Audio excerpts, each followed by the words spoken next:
Hi. Hi, you guys. Hi. So this is your first time at the TCM Classic Film Festival?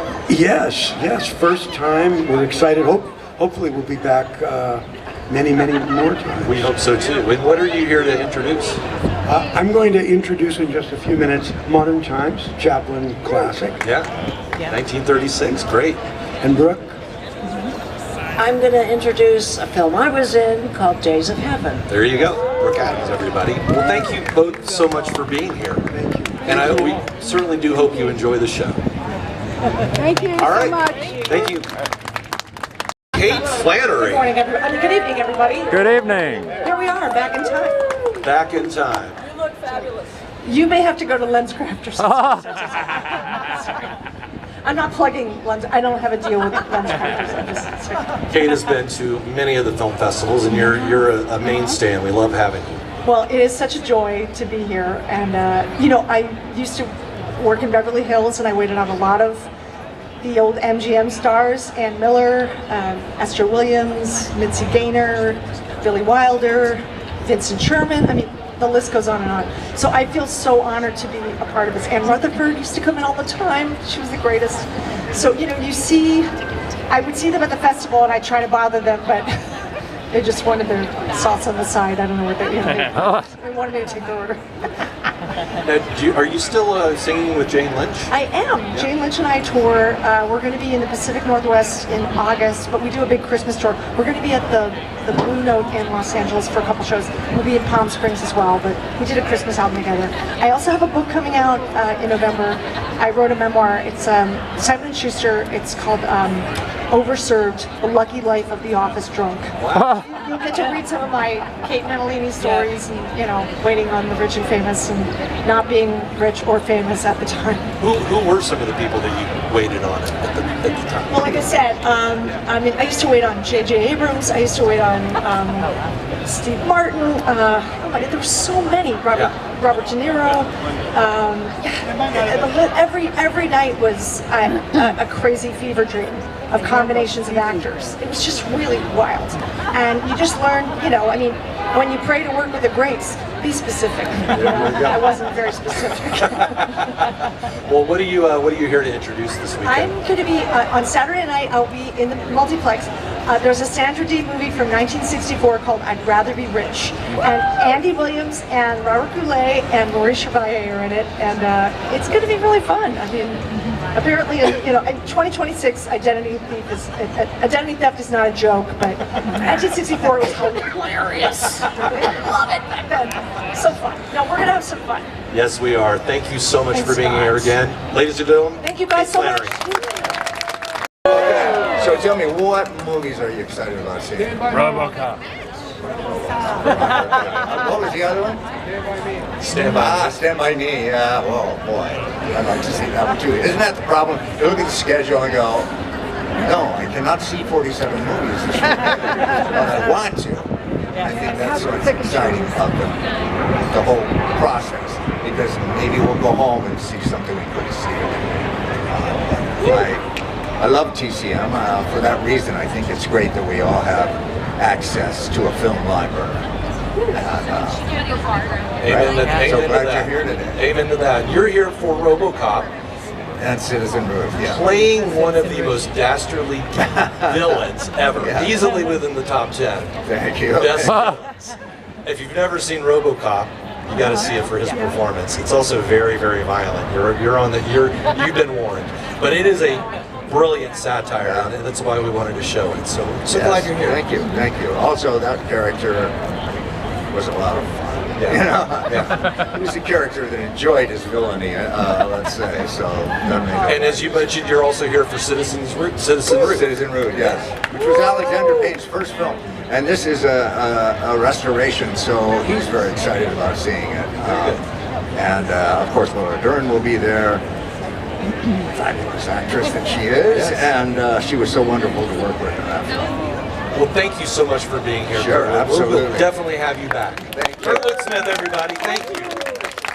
Thank you for stopping. Julia Sweeney. Hey, hello. Yes, that's right. You need to be me to tell you what I've been in. She seems slightly familiar. Yeah. Is this your first time being at the TCM Classic No, Festival? because I was in Pulp Fiction, and 2 years ago I was on the red carpet for that. That's right. Welcome back. I think it was 57 seconds of screen time in that film. Wow. Totally But worth it. totally worth it, yes, absolutely. So what are you here this year to introduce? Well, I'm introducing Ernst Lubitsch's 1932 Trouble in Paradise on Sunday at 12:45. And Lubitsch is my favorite American director, and he's my favorite director's favorite director, which is Yasuhiro Ozu. Yeah. And tonight there's a documentary called Ozu's Diaries that I'm going to instead of Barefoot in the Park, sadly. Wow. I Well, know. and in fact, we have Yasujiro Ozu on TCM next month in May. Oh, do you? Yes, he will be throughout the month Oh, of oh May. my God! Yeah. Including. I'm so happy to hear including- that. Including the Ozu Diaries. Oh, really? Yeah. Oh, that's fantastic. Oh, wow. How many of you people have seen Ozu movies? Anybody? Okay, well, you're going to have to watch TCM and the whole month. It's addictive. This is my new thing about it. Yes. It's a little bit like if you've never had sushi before, the first time you have sushi, it's like, oh, what is this? Like, and then you can't stop eating it. That's like Ozu. Like, there's an adjustment because it's very, people say slow, I just say life. It's meaningful life, watching this meaningful life, the things that he's not so into plot, he's into character change and just all the events that we all go through, marriage, people dying, changing your job, all those kinds of things. And they're really addictive. And also in our crazy culture of everyone on the phone all the time. I'm talking to you.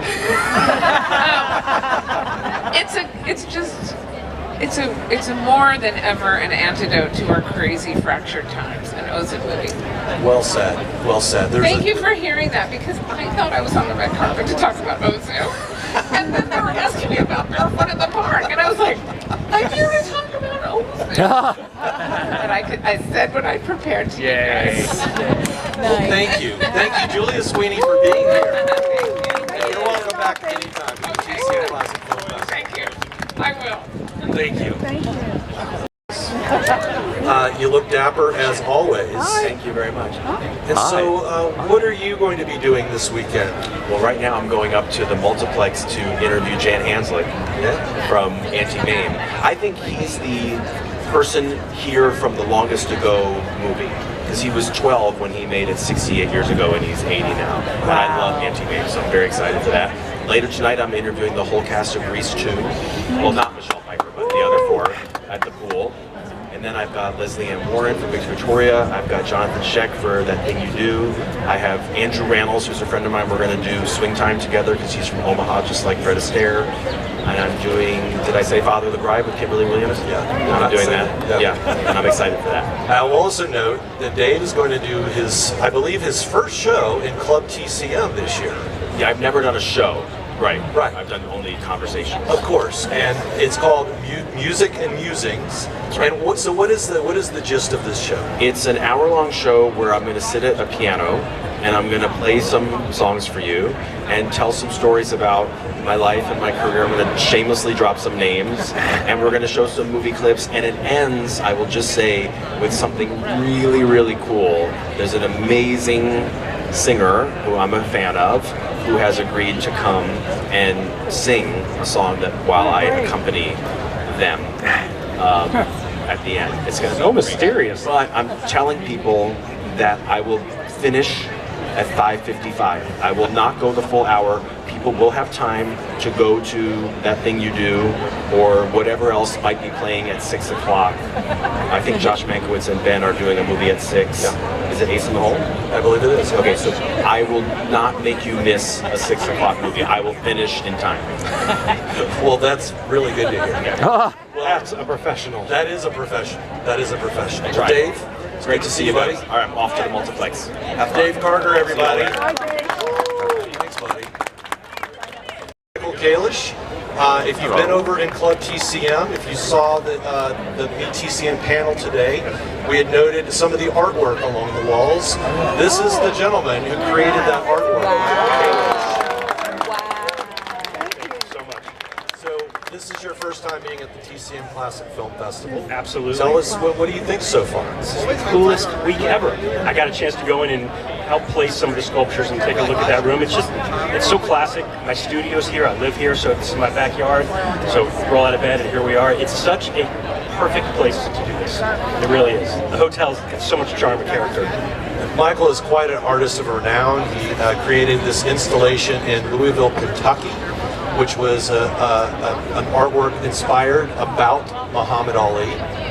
And he even did one about Steve McQueen. Yes, absolutely. Using paint and a motorcycle. Yeah, that worked out. It was better when I created it and it wound up working out at the end. But it was a cool performance piece for it. And there's a interstitial on TCM running that is all about Michael and his artwork, particularly the artwork that you see over in the Club TCM right now. So I can't wait to see it. Looks good. Yeah, it does look great. It looks great. Awesome. So thank you for being here. Thanks for having me. Very nice to meet you all. You've all seen the movie? Yes. You've had 50 years. Right, yes. We have And done another that. one. It's so great to have you guys here. I want to know, how many words did Walter Matthau teach you? How much different kinds of profanity, perhaps, did he teach you? Well, you know, it's funny, if you watch the movie, there really isn't any profanity in it. There's some racial epithets, which would not be acceptable today. I think if we filmed it today, they probably would have had a few F-bombs in there somewhere. But back then, that was taboo. How was he to work with kids? Walter was a true professional. I think we all learned a whole lot from him. I remember one piece of advice he gave me that I never forgot was, David, don't ever put whipped cream on top of the whipped cream. I'm still trying to figure that out. A hat on a hat. That's exactly right. That's right. He was brilliant, and he told jokes all day, and he kept, a bunch of young actors focused, and he couldn't have been more delightful. Fantastic. Well, thank you guys so much. You will have a lot more stories to tell when we show Bad News Bears later on this weekend. Sunday morning at 9. Thank you guys so much. Enjoy the show. K. Rody. How's everybody? Okay. He's a tall drink of water, is he not? Yes, he Let's is. see. Bo, Larry, Curly, where's Shep? I'm definitely Larry. I'm sorry. I've got to take that back. I still have my hair too. So it is great to be here. Thank you. Ladies and gentlemen, Alan is, of course, the author of Michael Curtiz, A Life. He is here to introduce Captain Blood, Michael Curtiz's 1935 pirate film. Not really pirate. Is it pirate? Swashbuckler. Swashbuckler. Directed, of course, by Michael Curtiz. Yes, and it made Errol Flynn an immediate star. It made Olivia Havilland an immediate star. It put Curtiz on the A-list, and it really, in a way, changed Hollywood. It certainly changed Warner Brothers, and it's a great film. I'm appreciative of you guys asking me to come out and introduce it, and I can't wait to see it on the big screen. And anyone who doesn't like Captain Blood, you're in the wrong festival. I will also note that Alan does a lot of audio commentary tracks for Blu-ray, including the new release of Captain Blood by the Criterion Collection. He has an audio commentary track. That's true. They asked me to do that, and I think I'm up to like 50 or 60 of those. Yeah, it's a lot of work, but it's fun. And then I get to look in the couch cushions for money, so I can go out and buy hamburgers. But no, it's good, and it was really great working with Criterion because they're kind of like TCM. They're cut above. Of course. So it was really fun. Well, you're also an acknowledged film noir expert, and you are involved in a film noir film festival that's coming up. Can you tell us about that? That is true. I have been the host and programmer of the Arthur Lyons Film Noir Festival in Palm Springs for 19 years, and it started 26 years ago. And when Art passed away, we named it after him. And this year we opened May 7th, which by that time I'll need a transfusion. But we're opening it.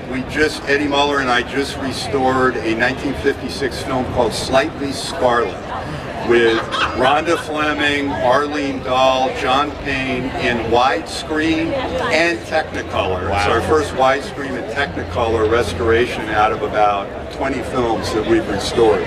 So we just saw it the other day in a screening room, and it is the mid-century modern film noir. I'll leave it at that. So anybody that wants to come out to Palm Springs, the Palm Springs Cultural Center, May 7th through the 10th, 12 movies. You're going to have Scott Iman there, Kirk Ellis, Wyatt McCrae, a lot of good things going on. So, and plus, there's no valet parking, there's no traffic, and you can't get lost in Palm Springs. It's the perfect place. You can lay by the pool and go see a movie. Ladies and gentlemen, Alan K. Rhodey, thank you so much for being here. See you, buddy. All right, see ya. We're going to be here for The Thing from Another World. Yeah, tomorrow I'm doing Thing from Another World, which is like probably my favorite sci-fi movie of that era. Yeah. What is it about Thing from Another World that makes it different from others? I mean, because we're showing another film from 1951, The Day the Earth Stood Still. I like that too. So what is it about The Thing that makes it different? The Earth Stood Still is very high-minded, and that's fine. You know, there were a lot of those kind of movies then. The Thing from Another World just kind of has that Howard Hawks, you're actually there thing. People are talking like people actually talk. I really feel like you wouldn't get the Alien movies without Thing from Another World. It's like, it's a haunted house movie and a sci-fi movie. There's even specific beats from Aliens that you'll see in that movie. I think it holds up really well. Well, fantastic. Well, Ken, thank you so much for being here. Thanks for being here, everybody. It's a great festival. All right. Ken Jennings, everyone. Wonderful. Diane Baker, everybody. How are you? Fabulous. Good to see you again. Jane Fonda. Jane Fonda. Welcome. Come on. Oh my God. Oh no. How are you all? We're all good. Not as beautiful as you. I have nothing to say. No, you all look good. So do you. How many people come from away outside California? Florida. Oh, so most. Where? Florida. Virginia. Boston. Delaware. Florida. And you're just out here visiting, or what? Came to see all of you. I'm honored. My thumbprints right here next to my dad's.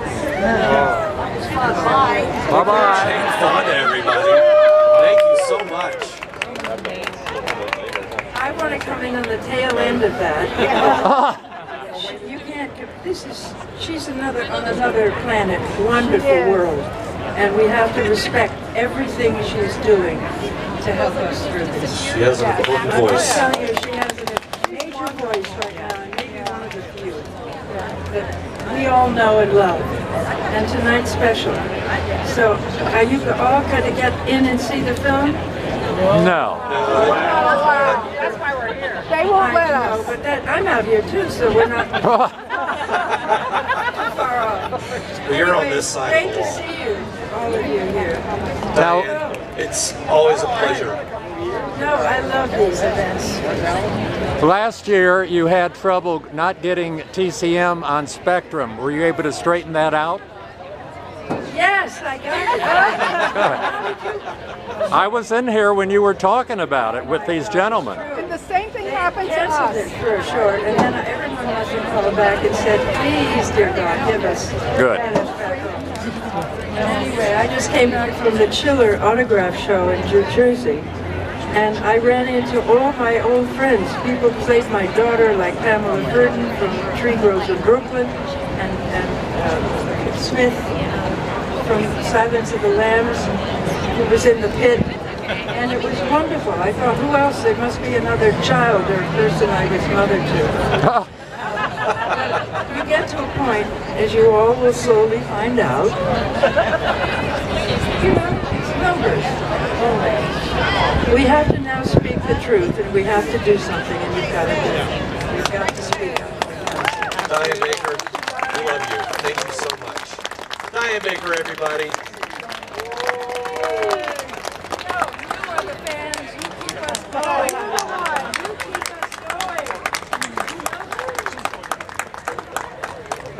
Kevin Pollock over there. Hey, Kevin. Kevin Pollock. Welcome to the festival. Please don't get up. Man about town, professional gadfly. Wow. Thank you, Scott. We always have the perfect intro. You are here to introduce what film this weekend? The Bamboo Blonde. Wow. Which I'm sure for many, has anyone seen The Bamboo Blonde or ever even heard of The Bamboo Blonde? No. Well, that's excellent. I love that. This is a B movie from 1946, made as a second feature, low budget, no major stars. It stars Francis Langford, who was a big singing star of the day, but not a big movie star. And it has Jane Greer in a supporting role. And it was directed by the great Anthony Mann before he became the great Anthony Mann. It was the last B movie assignment he did before his noirs. And it's just a really fun little B musical, which never gets shown theatrically, so I'm excited to see it. Well, this is the second or third time I think you've programmed a B picture here, or introduced a B picture, and I'm sure there are a lot more to choose from. So we'll have you back in the future. I would love it. I would love it. I'm very grateful to TCM for supporting B movies, because these deserve to be seen and known and enjoyed. Absolutely. Well, Jeremy, thank you so much for being here. Jeremy on it, everybody. Welcome back. Thank you. Thank you. You've been to the TCM Film Festival a number of times. Yes. What brings you back every year? This is my happy place. Yeah? Yes. What are you here to introduce this weekend? Tonight, Eddie and I are introducing Out of the Past, classic, Robert Mitchum, Jane Greer. And then Saturday, I'm introducing a lesser-known Douglas Sirk movie called There's Always Tomorrow with Barbara Stanwyck and Fred McMurray. Together again, their fourth time. So why do you need this Eddie guy to present this movie with you? I don't really. Oh, actually, he's right here. Come over here, Eddie Muller. So. Hey, all right. I don't mean to wheeze on Dave. No, please. You guys are a partnership tonight. So. Yes. So what? Tell us the movie you're going to introduce at the Egyptian is Out of the Past. The preeminent noir film. And then I'm doing Days of Heaven after that with at the same venue. With Brooke Adams. With Brooke Adams, yes. Yes. I just learned you guys are good friends. Yes, we are. And if nobody's read Eddie's book, Norse, you call it Norse?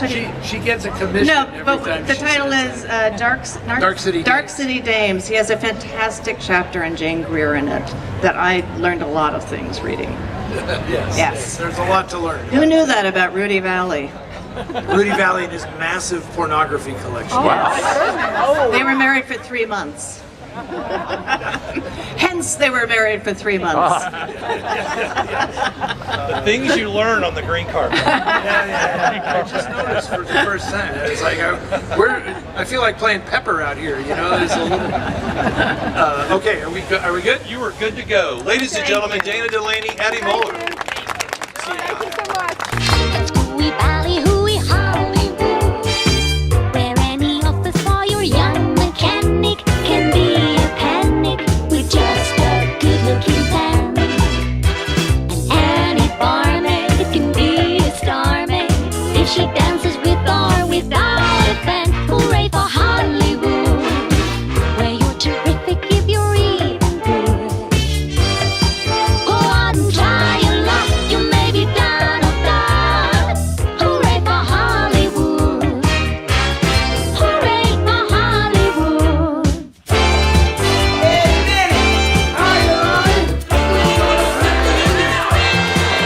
Hallelujah, hallelujah, when you shoot the blues away.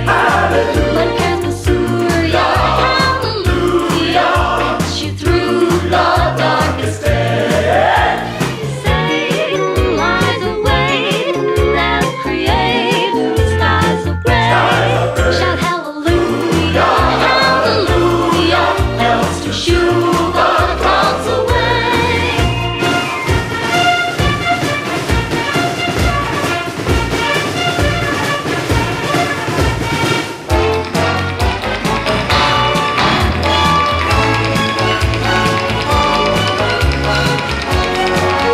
Freezing cold when you were shooting some of the scenes?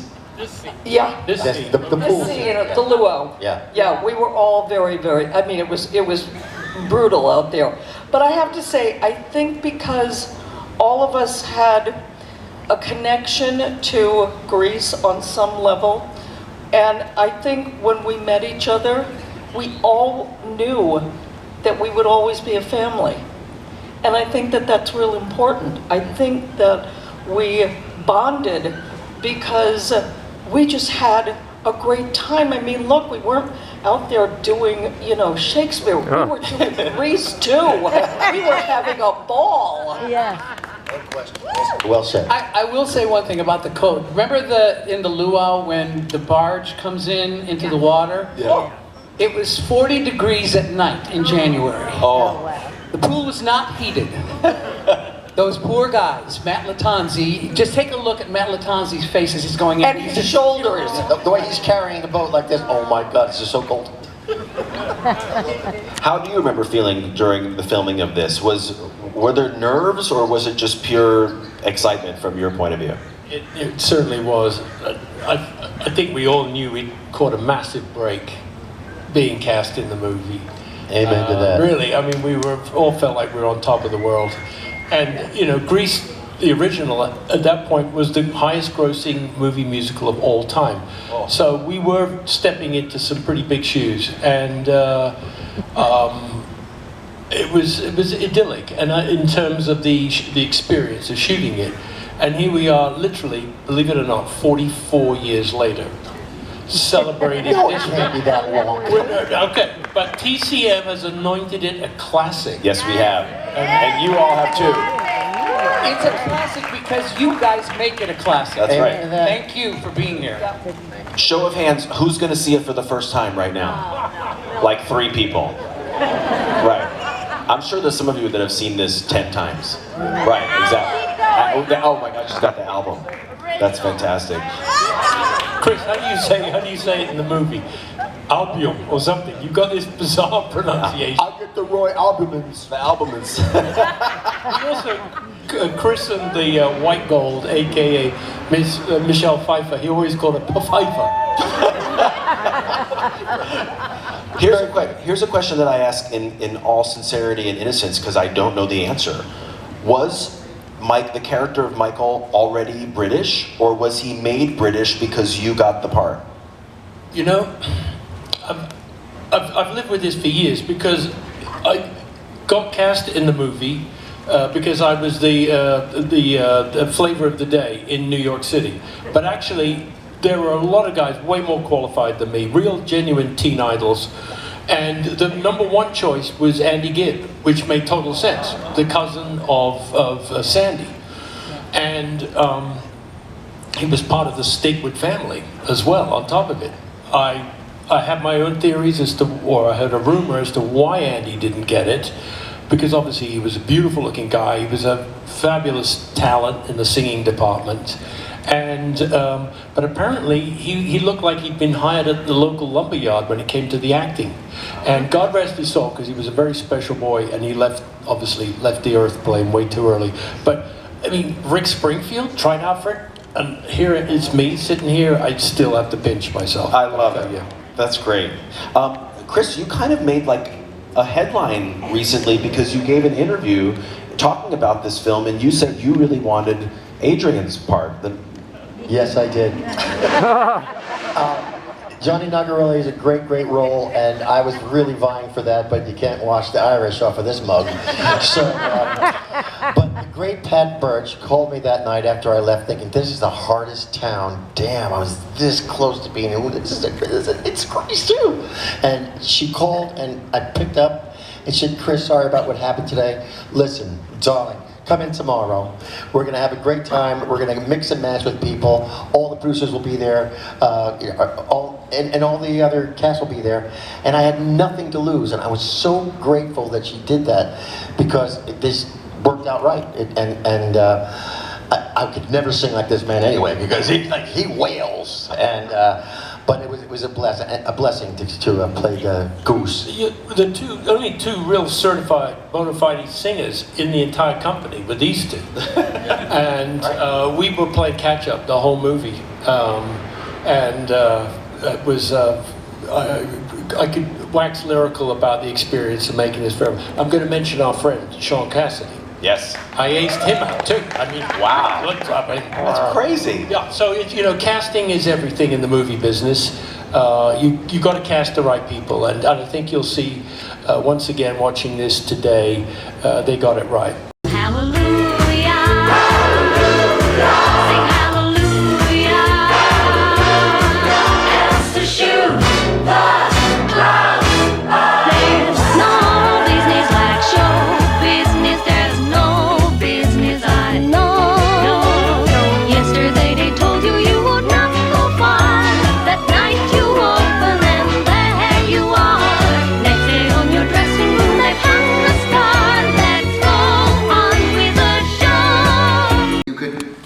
Movies you could have picked.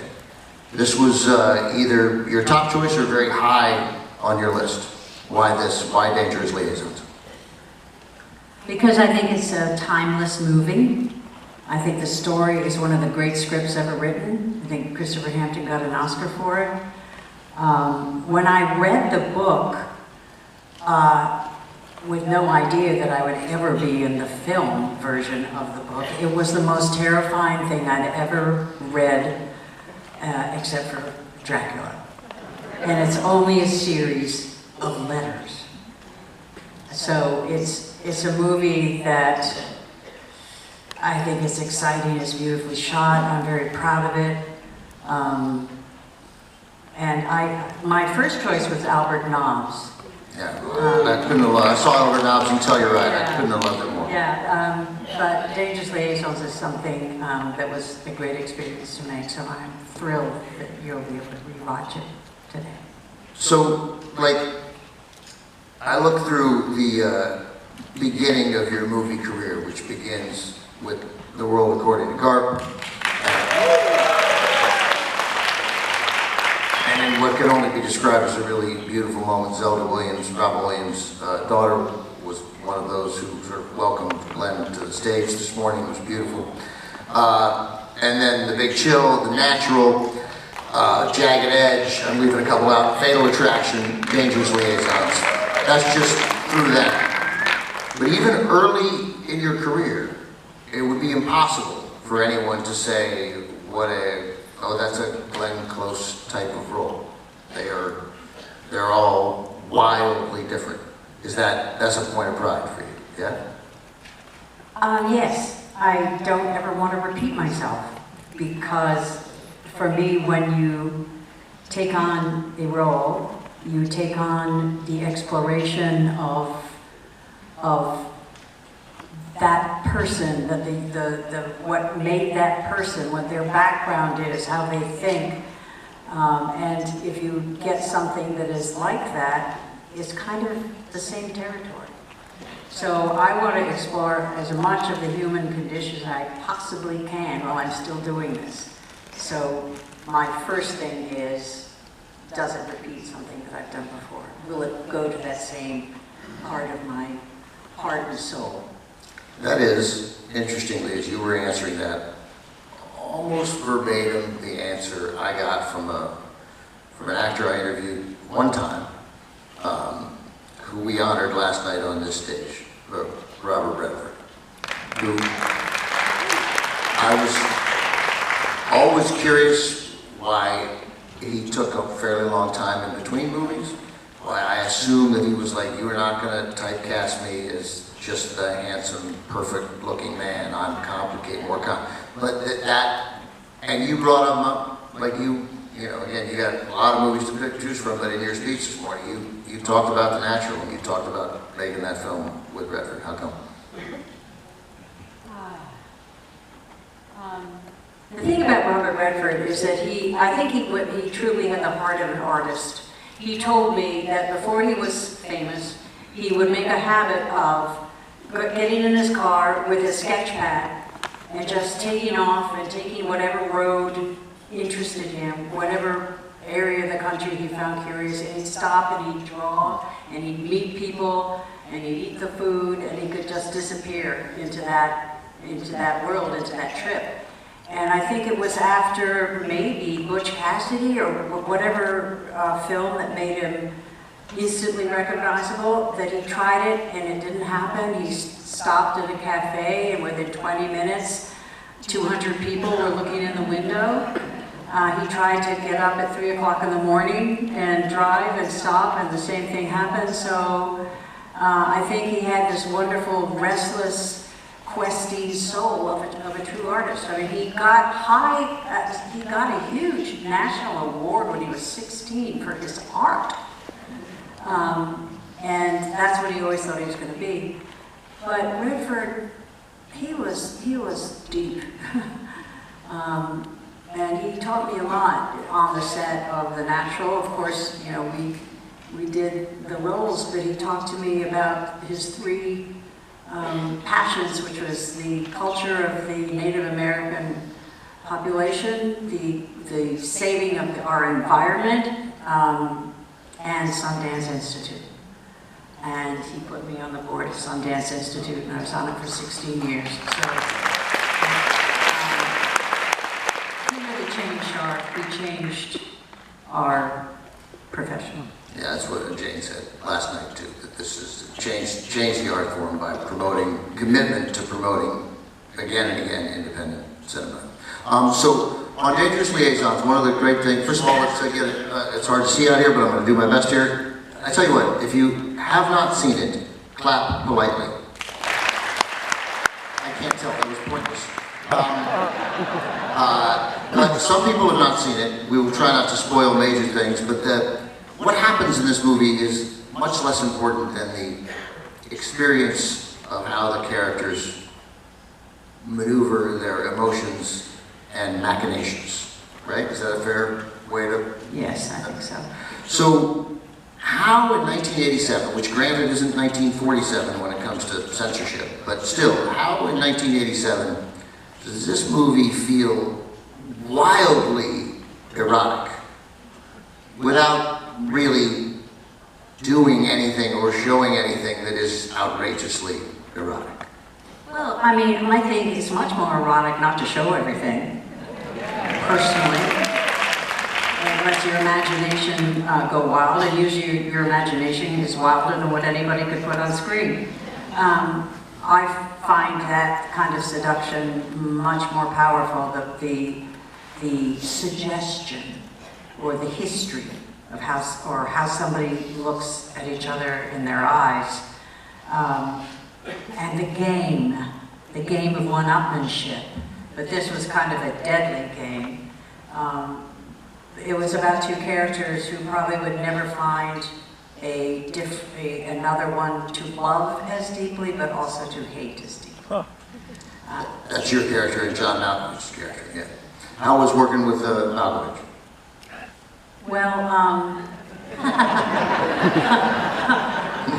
I was supposed to be Lindsay Duncan, and oh God, wonderful. He plays Snipe. Alan Rickman. They brought it over from London to Broadway, and it was a hit, but it didn't have huge advanced sales, so they were depending on the Tonys. But there's a rule that there's only a certain amount of time that the English can be on stage, and then they have to be replaced. So I was going to replace Lindsay,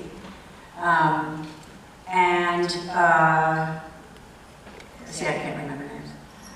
Somebody else was going to I can't remember titles, so it's okay. I can't remember titles, so we're going to be great together. So, but they didn't get the Tonys that they wanted, and they shut the show. And I said, well, that's it.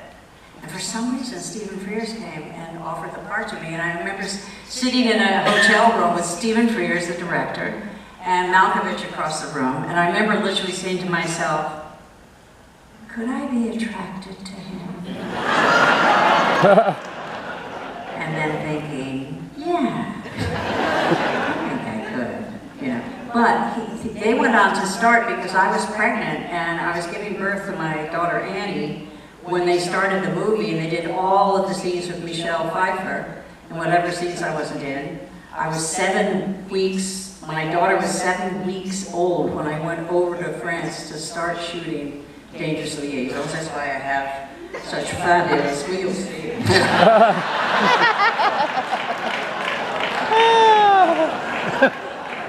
I literally had weaned Andy like just a couple of weeks before, you know, not even that long. Yeah, so when I started working with John, I couldn't figure out what he was doing. And I went to Stephen Frears and I said, could I see what you've shot? Can I see the scenes that John's been in? So he very lovely said, yes, I could. So I went and I watched all the scenes that John was in. I said, oh, okay, I get it. And I, was able to get into the movie with him. I think that as you say that about Malkovich, who's an actor I really like. I don't know him. I just his work is so varied and outstanding. Even movies he dismisses, like In the Line of Fire with Clint Eastwood. It's like a movie he just did for a paycheck, and I'm like, no, that's great. That's one of my favorite movies. So, but imagine, since we were just talking about Redford would never have been offered that role that you're going to see Malkovich play. But if it had been someone as beautiful as Robert Redford, right, or Keanu Reeves or somebody. Keanu was in it. Keanu was in it, right, but not that role, but he's in it. He's a baby in it, that's right. Well, I have to tell the story. So Stephen Frears had organized a picnic, and everyone was in a bus, and I was in a car with my baby, because you can't, go on a bus with a baby, you might have to go home.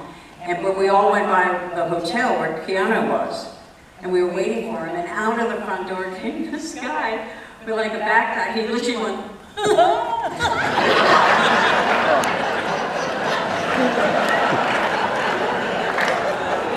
and I thought, I was sitting there, that's my love interest. There is, you can't find a person in this town who has worked with Keanu Reeves who doesn't say, I love working with Keanu Reeves, yeah. But it would have been different if that character, this seductor that Malkovich plays, if they'd been that perfect looking, right? It gives this extra quality to his ability to... Yes, it was unexpected. Right. And there's a certain perversity 100%. that he could play that is that character. Weirdly, so when I started watching movies in preparation for the festival, mostly rewatching movies that I haven't seen in a while, we had Barefoot in the Park last night, as I mentioned, here in this theater. And then because this is the next interview that I had, I watched Dangerous Liaisons again. I suppose last week, Dangerous Liaisons again. So it suddenly occurred to me that, oh my God, what the programming department here has done secretly is they're doing nothing but showing movies at the festival with Mildred Natwick. I was like, that's so weird. I figured it out. And I'm like, I don't think they could do the whole thing. We're showing Swingers. She was not in Swingers. But this is a TCM crowd, a crowd that loves and appreciates an actress like Mildred Natwick. What was she like to work with? Mildred Natwick? She was wonderful. I don't know how many, if I had a lot of scenes with her. Did I have? No, you're like, there's yeah, I mean, there's not a lot of, you guys have a couple of looks. Looks. Right? Yeah. Well, she could certainly give a look. Because she knew, she saw through you. Oh, she's one of those wonderful actresses that just come with years and years of wonderful work, and she just brings, this certain great dignity and class. Yeah, no question, and she's funny. She's very funny in Barefoot in the Park. The less funny, as you'll see here. Did you grow up like you started in the theater? You became a big deal as you were a student in the theater at William and Mary. Like, and as you said. Yeah. Yay! All right, how about that? Were you at that point thinking you're committed to the theater, or were the movies, was that an allure? Were you a movie, did you love No, I never thought of movies. I just wanted to do theater. I just wanted to act. I wanted to portray people other than myself. But no, it was always theater. I never thought of being a movie star. I never thought of any of that. It was just, I want to learn the craft of theater. I want to be an actor. And because I never was here really much, I didn't have Hollywood sensibility at all. Were you a big movie fan growing up, or no? It's okay to say I never no. went to movies when I was growing up. You didn't? No, the movies that really got me from a very early age were the early Disney movies. Really? Because I loved fairy tales as a child. The darker the better. And a lot of the Disney movies, of course, are great fairy tales. Cinderella, Snow White. I love movies like The Littlest Outlaw and Old Yeller and even The Vanishing Prairie, the Living Desert, all those, it was just this great treasure trove of wonderful films. And I love Pollyanna. I wanted to be her. And I wanted to knock on Disney's door and say, I can do that. Well, you could have done it, but I'm glad you didn't knock on the door, because it would have precluded, I think, some of your other work. Hello.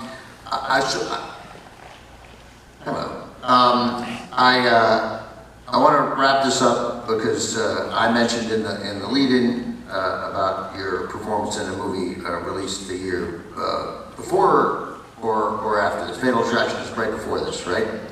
Right before this, and you mentioned Alan Rickman, who was Sniper.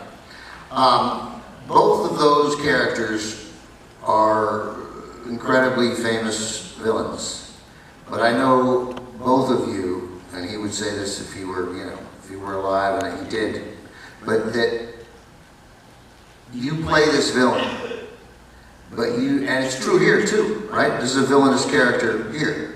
But to you, in your head, as you're preparing, are you seeing this character as a villain? In what way do you I never saw either of them as villains. I think the task of the actor is to be true to who that character is. And you can't go into playing a character having judgment on them.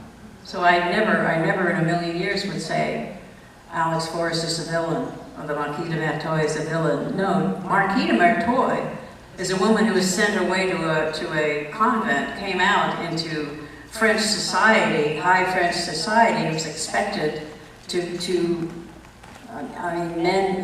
was a man's world, and she observed. She has a wonderful speech about observing everything that was going on.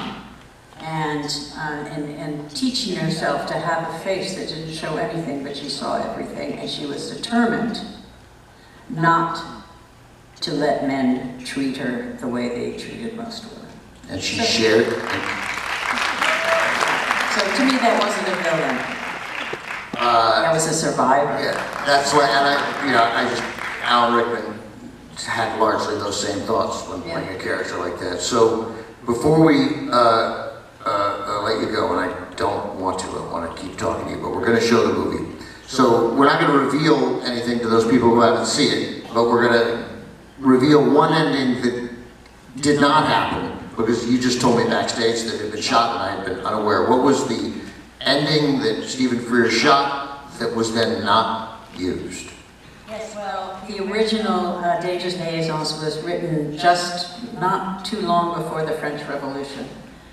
Which was a different whole look. But the movie is styled in a height of the most wonderful era, which was the I actually have a dress, she was the mistress of Louis the 14th or Louis the 15th or something, but much more refined time in fashion.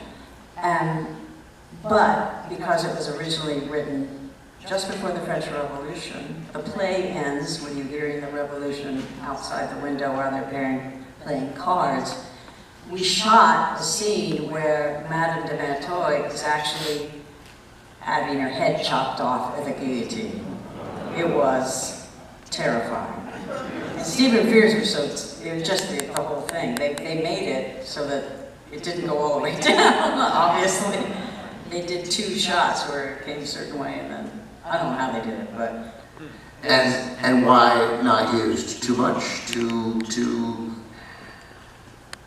I guess it didn't test very well.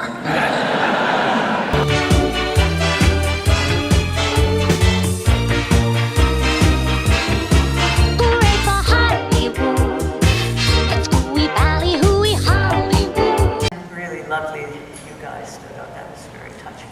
Yeah, and I told you before we came on that you would get a great reaction from our audience. These are the real film lovers, and you've made some incredible movies throughout your career. And what strikes me is the fact that, you grew up in Hollywood, but, you didn't have a Hollywood family, as we saw.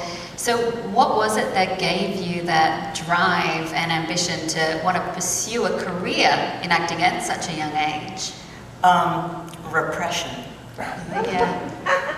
I was raised in a household where I wasn't allowed to express what was deemed negative. So I'd go in the backyard and I'd act out the Wicked Witch. And it became this arena play, but it was also serious for me because I got to express anything in this safe place. I didn't hurt anyone, I didn't get hurt myself. It was this incredible place of freedom. And then I got old enough to realize there's actually a career where you can do this. Yeah.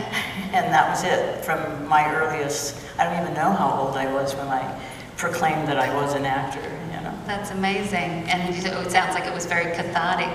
It was very cathartic. And I think it's the need to express something is what sustains an actor, creates a real actor that can go through the highs and lows, because I think talent isn't that rare, but I think that need to express something is more rare. And probably something you never feel the end of.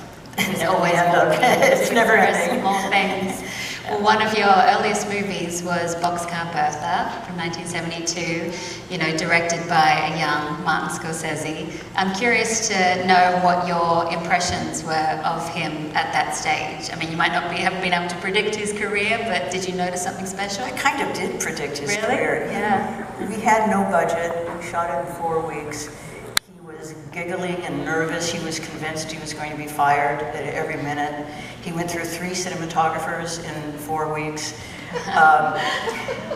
It was a wild ride, and yet we were improvising and we were having fun in a way that I'd never quite experienced with anyone. I could see how deeply talented he was. For instance, we had no budget, and the whole movie starts with a sharecropper plane crashing, which we couldn't afford.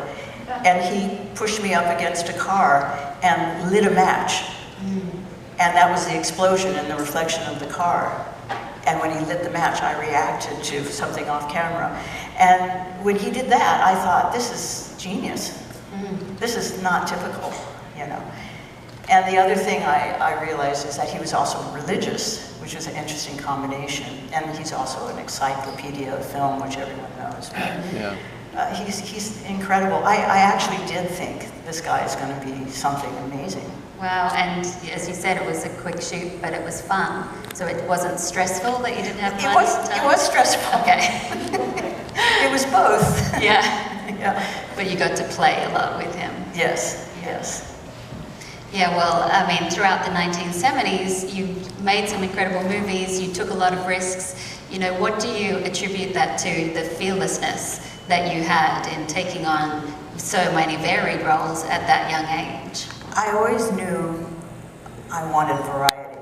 I never wanted one genre or one kind of, to play one kind of person. I'm interested in people, and I'm interested in the people inside me.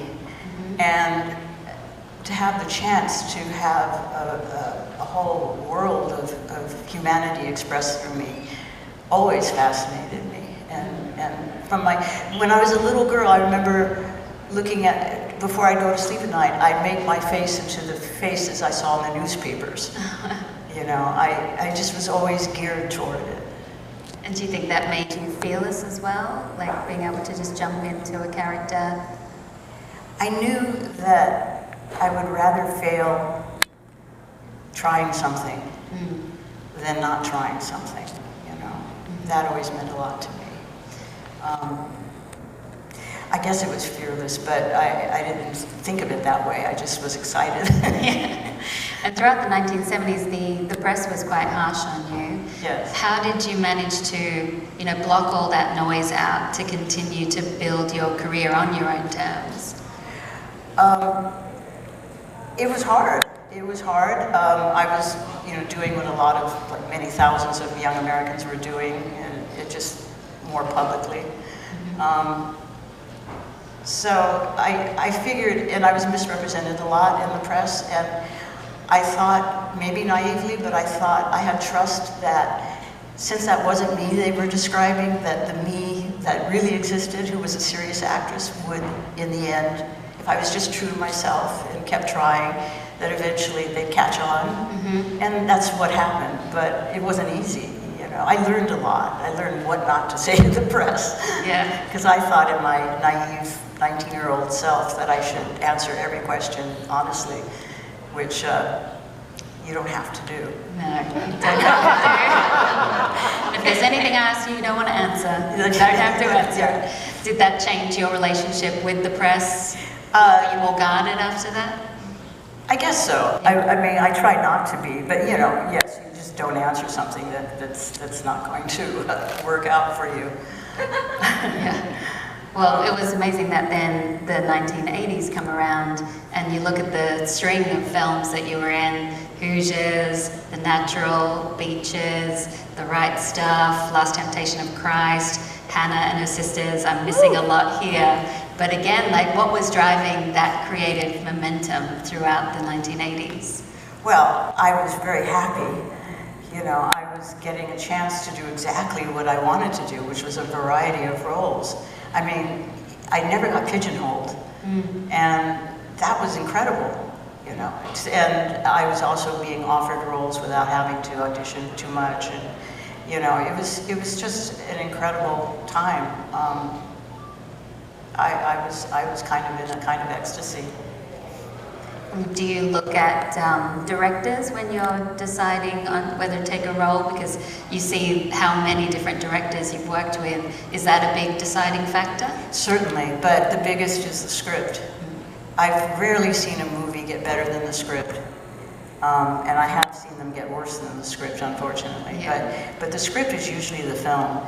And then the director, obviously. I mean, I've had some really incredible chances with directors that you know, been incredible. And when it comes to the script, is it something that you can't articulate that will drive it? Is it a gut instinct of whether you should play a role or not? If I haven't seen the movie before, that'll get me. If I haven't played the part before, that'll get me. Those two things mainly, yeah. And if I'm surprised. You know, I don't like to be told about a movie before I read it, because you only get one chance to read it naively, like an audience member. You know, I don't want to know in advance. I want to have a pure reaction. It's my only chance. Never again will I have that reaction. And so I've always been very careful about that. And it seems like you're not afraid of like, oh, this is just a small role, you know, how many pages do I have? Like The Natural is a great example of that. It's a small but extremely pivotal role, and your character definitely makes an impact. I have a method for picking whether I should do a small role, which is I take the character out of the film, and if the film survives totally well without the character, then I know it's an insignificant role. But by taking the character out, I do find the significance of the character, what's missing. And if there's something there, then I'll do it. The size doesn't matter, but the significance does. And The Natural, definitely a significant role. Yeah. Do you have memories of working with Robert Redford? Of course. Yeah. Of course. I mean, I didn't have that many days with him, but he was lovely. He was lovely and humorous, and, you know, said that he couldn't go places publicly, which made me sad for him. You know, he'd lost the ability to be reacted to normally, which I think is really essential for an actor, you know. Yeah, I always think about that with actors who need to observe other people in order to build a character, but you rarely will get a real reaction towards you, so that must be hard. And then how do you play people? How would Elizabeth Taylor play a waitress? You know, I mean, it's sort of important to have an interaction with the world that's natural. Well, something that I notice about you and your roles is that you are able to transform yourself. Like, just even externally, you'll look different depending on the film. Is that something that you focus on? I love that. I mean, that's like Halloween. You get to dress up and, you know, become someone else and look in the mirror and see someone else, and that's thrilling. But I work from the outside in like that, but I also, more importantly, work from the inside out, because I have the belief that if you're willing and able to look inside yourself, you're capable of anything. And you can be anybody. All of us, I think we have that capacity. And sometimes you have to, it's not like comfortable. You know, you discover things about yourself that aren't easy. But it's such a revelation about yourself and then also about humanity, because after I played a part like that, that's far away from myself especially, from then on when I bump into someone in the outside world who's like that character, I know what it feels like. I have a connection with them, and it's kind of thrilling. Do you always need to have empathy for the characters you're playing? Do you have to like them or relate to them in some way? Yes, you have to.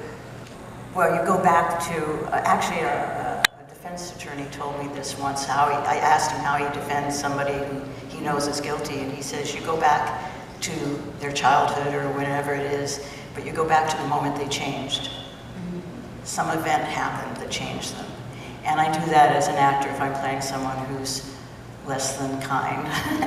And I find that moment, because you're playing that person, you're finding that person in you, and you have to operate from that, at least I do, from that place. Do you create backstory yourself? Oh yeah. Yeah, backstory, I'll do anything. Anything to stimulate myself. I do a lot of, you know, when you're playing a character closer to yourself, you don't have to do it so much, but when you do a character like far away especially, you find, oh, I don't know, I don't even know what I was saying. I lost the thread, sorry. Yeah, no, that's fine. So yeah, you think about maybe the moment when they became that way or a reason, even if it's not in the script. You'll try and think of a backstory for them. But everything, it stimulates you, you know, how do they have a perfume? If they were an animal, what kind of animal would they be? You know, how they dress, what shoes they wear. All the external things aren't accidental, and they all feed you. You don't act those things, but you think of those things. You let them, I believe in the subconscious a lot. You let it cook. Yeah. Well, one of my favorite films from the 80s is Beaches. It's a movie I watched a lot as a kid.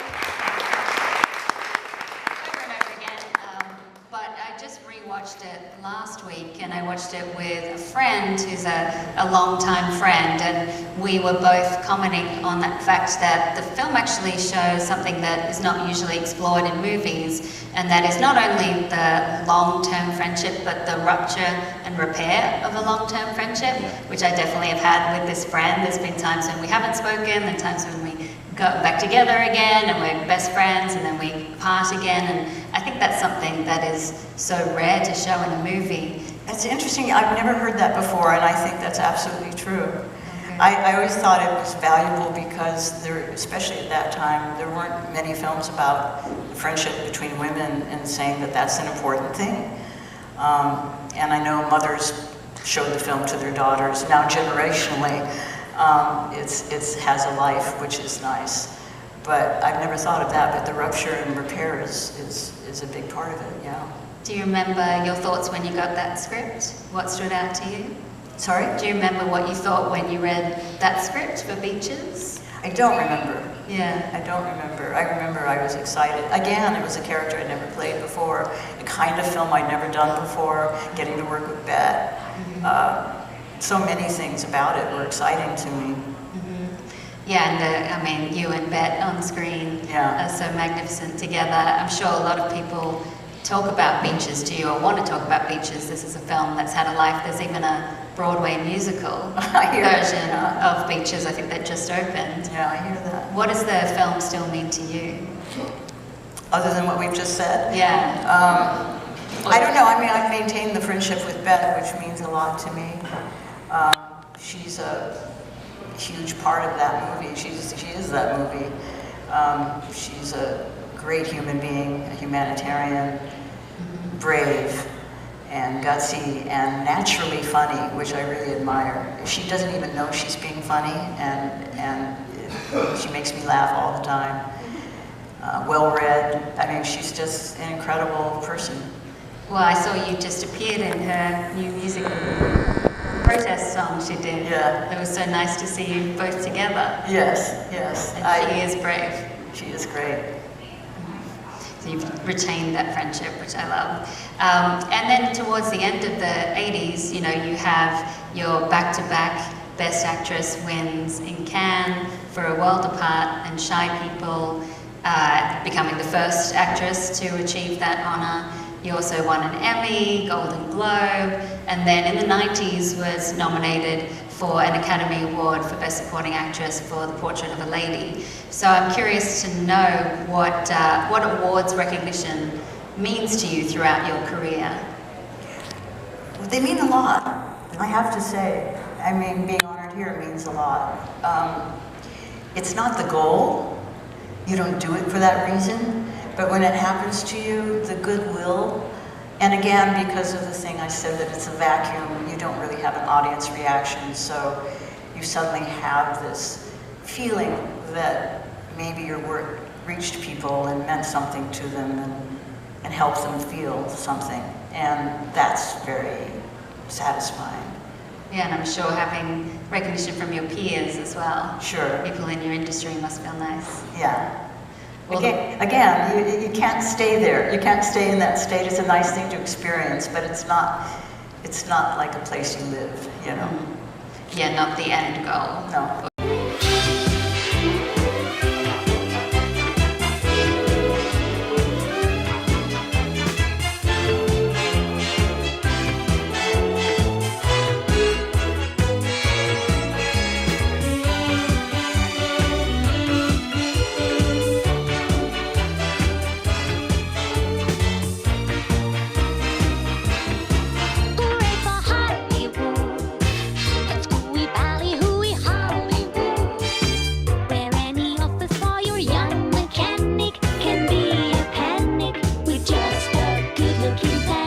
Why did you want to introduce this film?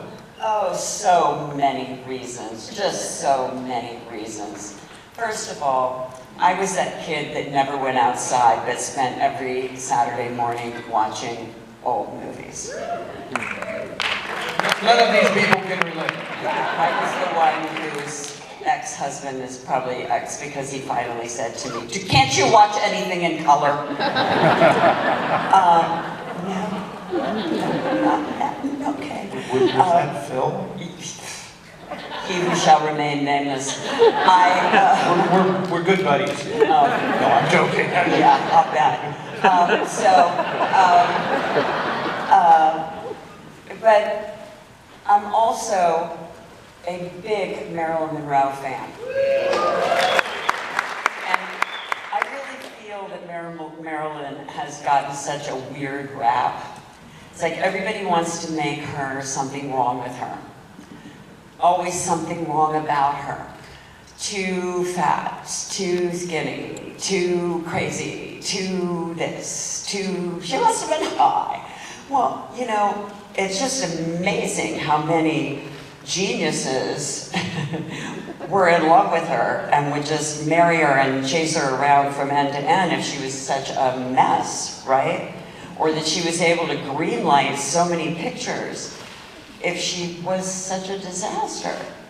And when you think about a film like this, you think about the other disasters, like the great John Huston, who was away gambling the production money away in Reno. Or you think about Clark Gable, who didn't get along with her, but you know, he was pushing 60 and still wearing the pencil mustache. And I'm sure that her little bowl of buttercream was pretty threatening because she was getting a divorce and very, very, very vulnerable, and exactly what was happening in the film was happening. And that's unnerving. To have that kind of beauty and wonder, and a person who's willing to stay in a state of wonder in front of you when you're shutting down for 1,000 different reasons, which all these men around her were, has to be incredibly threatening. Which is the theme of the movie. And which only Thelma Ritter really seemed to have a handle on. I'm glad you brought that up, Sharon, because thanks to one of the devoted TCMers at this festival, Christy Putnam, who is writing a biography of Thelma Ritter, she told me that it was Marilyn Monroe who told Arthur Miller to write that part into the film specifically for Thelma Ritter. We needed a voice of reason, right? The film would not have had Rutter. Yeah, exactly. You know? Can I ask you kind of a weird personal question? How much do you relate to her in this film? Because when I think of you making Casino, right, in Nevada, you're in Reno, you're in Vegas, you're surrounded by all of these, I mean, there is a lot of testosterone running through Casino, and here you are giving, dare I say, the best performance in the film. And do you feel that similarity? Well, you know, I played her twice. I also played her when I was quite young, when I was about 24. I played her in a television movie where James Earl Jones played Don King, and Rock Hudson played the part that Bob De Niro played in Casino. And I played her much younger, obviously, when she was a cigarette girl. And so I had already tried on this character, and I had known her in her youth. So I knew my way around this environment very specifically because of Rock Hudson. Because I didn't know my ass from my elbow when I showed up in Vegas to play her. And Rock was so wonderful to me. And he called me my little Dickens. And he would call me, he would tell me every morning we would have breakfast together before we go to the set. And he would come to my room, I would order breakfast for both of us. I would have already gotten up, whether it was 3:30 or 4 o'clock in the morning, whatever it took. I was up and I would have worked out, showered, and had breakfast ready, very elegant breakfast. And Rock would come to my room and teach me how to do my scenes, whether he was in them or not. And he taught me my job.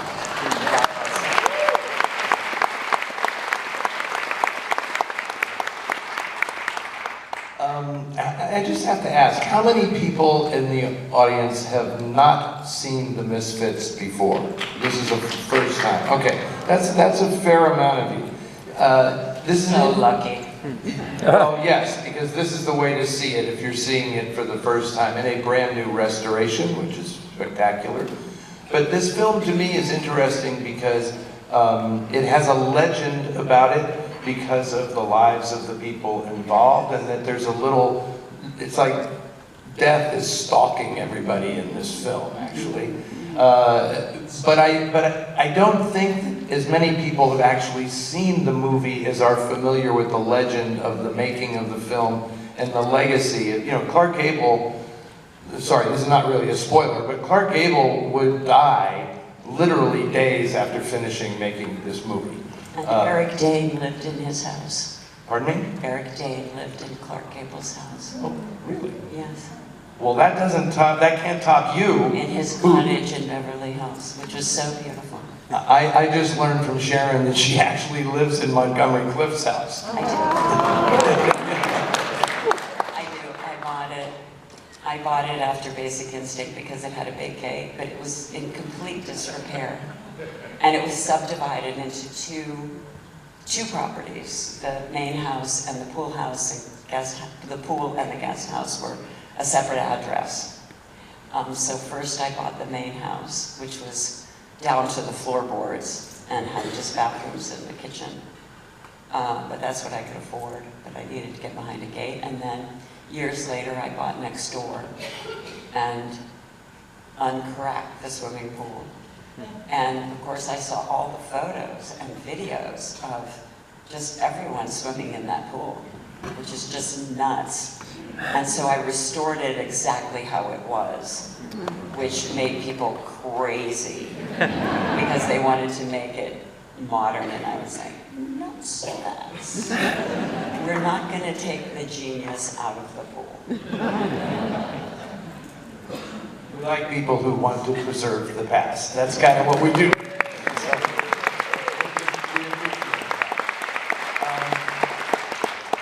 Marilyn gives an extraordinary performance in this film. Oh my God.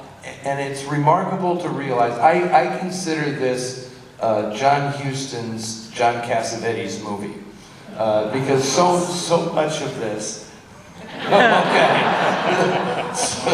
so much of this film was, I'm not going to say it was improvised, because Arthur Miller didn't improvise things. But it's very, very raw, and Arthur Miller, and when Sharon was referring to, you know, her divorce was pending, it was from Arthur Miller, who is the screenwriter of this film, the first screenplay that Arthur Miller had written. And it's so interesting to see a film where obviously someone who had written for the theater, because it's very, even though this takes place in the great outdoors, much of the most crucial action takes place indoors in very cramped spaces. But Arthur Miller knew the marriage was falling apart, and it was... She asked him to write for her, and she didn't like that he wrote this. Horses, crazy horses and men out in the middle of nowhere. She's like, you could have made me a scientist, you could have made me a doctor, you could have made me anything, and this, she was furious. That's part of why she was spiraling, they say. Exactly, and he had gone to Reno to get a divorce in 1956, and then wrote a short story based on the experience of meeting these cowboys and things, and then he called this his Valentine to her, but it's also the breakup letter simultaneously. And it's, like I mentioned, I felt you react when I said death kind of stalks this film, because all the players, except, God love him, Eli Wallach, who lived to be almost 100 years old, it was right around the corner for Monty Clift and for Gable, like I said, and of course 18 months later Marilyn would be gone. Have you, I recently rewatched this film, and I was fascinated at the way she is treated in the movie by the writer, by the director, by the way the camera ogles her at times in the movie. And it has its cake and eats it too, because it does that, but it's aware that it's about how the men react to her. Gee, Sharon, can you relate? You know, for so much of my career, I was given these parts to play, and I just would think, oh my God, like no woman acts like this, right? And I would have to come up with reasons why, because I would be playing prom queens and like all these, but many things that you could play without very many clothes on. You pick it, I play it. And I'd have to figure out, why would they be doing this? And I think, oh, well, they must be drunk, high, crazy, psychopath. And so I developed this lane of playing drunk, high, crazy psychopaths, because it was the only way to justify the crazy bullshit way that women were written. Because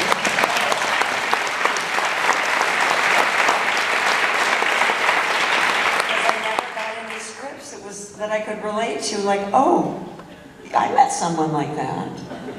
I know women like this. You know, and I even told a director once, no woman is going to do that. My mother would be appalled if I did this. And he said to me, next time, get a better mother.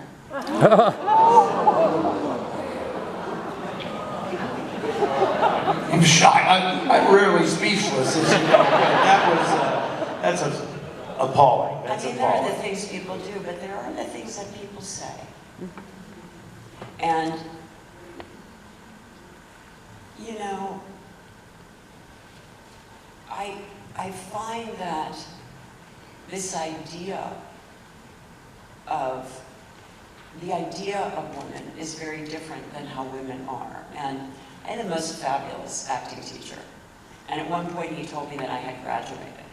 I was like, I haven't, I don't understand it. I don't know what the fuck is going on. I'm not, it hasn't clicked in. And he was like, well, you've done everything except the men's classes. And I'm like, okay.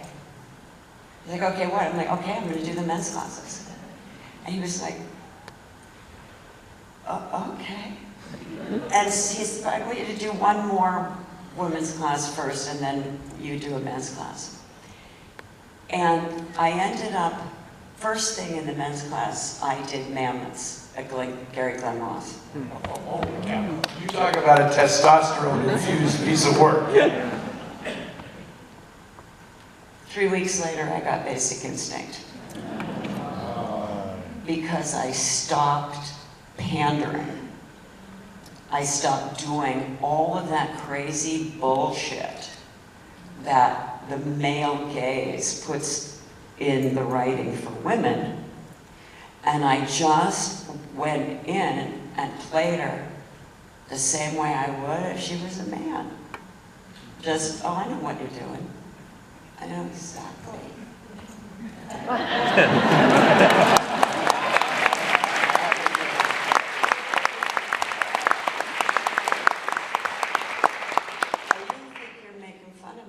I'm a woman. I'm aware of that.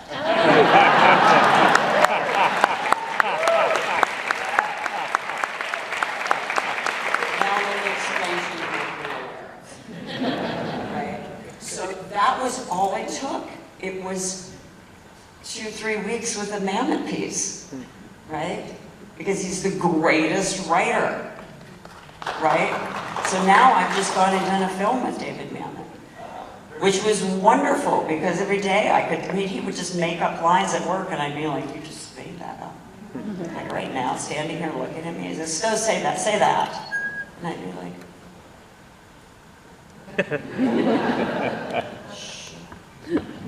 Good. That is absolutely brilliant. And this time I'm not kidding, I am actually friends with David, so that's good to know. Oh, he's just the greatest writer. It's just unbelievable. It's insane.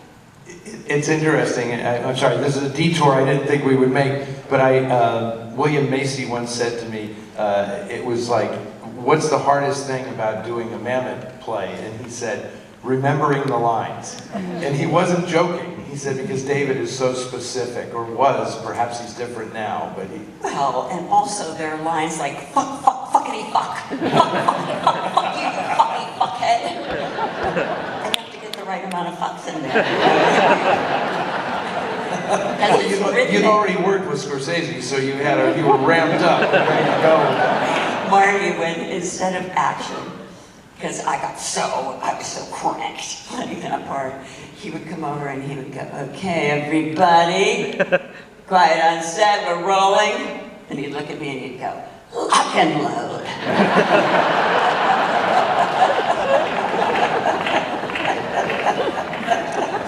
You didn't think you were going to get that in the thing about the Misfits, did you? Okay, before we have to wind up, I'm sorry to say, but last thoughts about this film and the lasting legacy of this movie. John Huston. Whom you knew. Whom I met and spent a day with. I got a call that John Huston wanted me for an audition, which was just inconceivable. And I had just gotten his autobiography. And I put it in a bag and I went to, he was at the Beverly Hills Hotel, and I thought, okay, there's gonna be 3,000 girls that are all blonde and look like me and they all want the part. And, I'll just wait in the room all day and look at me from afar, right? This is what I anticipated. So I go there, I'm in the lobby, I get a call, come on up. Knock on the door opens, John Huston. Not a secretary, not a waiting room, nothing, just him in the doorway. Meanwhile, he's like 6'12". It was just, he was leaning in the doorway. Like so cool. Open the door, hey. I was like, hey. He's like, come on in. And he just took 2 chairs and pulled us up knee to knee. So meanwhile, my knees are like right here with him, and I was just looking at him like, because I mean, I'm a big reader, and if you've read Treasures of the Sierra Madre, and you see how it starts, and then you watch the movie, like it exactly walks, like the first paragraph is exactly the way the movie starts, and it's unbelievable. And if you're a literary person like I am, and then you see his movies, they really are, you could see why Arthur Miller wanted to work with him, right? He is the best adapter of literary works in the history Hands of motion down, pictures. hands down. And he said to me, tell me a little bit about yourself. Right, and I said, there's just nothing interesting about me. Tell me about you. And he went, oh, right. And he just told me about himself for like some hours. I hope you enjoy this film. I hope you notice all the little nuances, because while it's Arthur Miller's words, it's John Huston's directing, and it's called show business, not tell business. So notice the things, the nuances, the things that happen. Notice how Clark Gable ultimately lays down on that horse. It's just the most beautiful, poignant moment, and how everybody takes it. Just notice. Notice how everybody starts to come to terms with their life and who they are, and how they're digging in like the horses. Notice this thing that happens as we all come to understand ourselves a little better through them.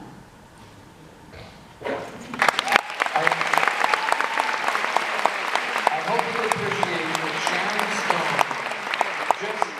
Stone just gave you a concentrated emotional history of what Hollywood is all about. I'm from nowhere, and now my dream has come true.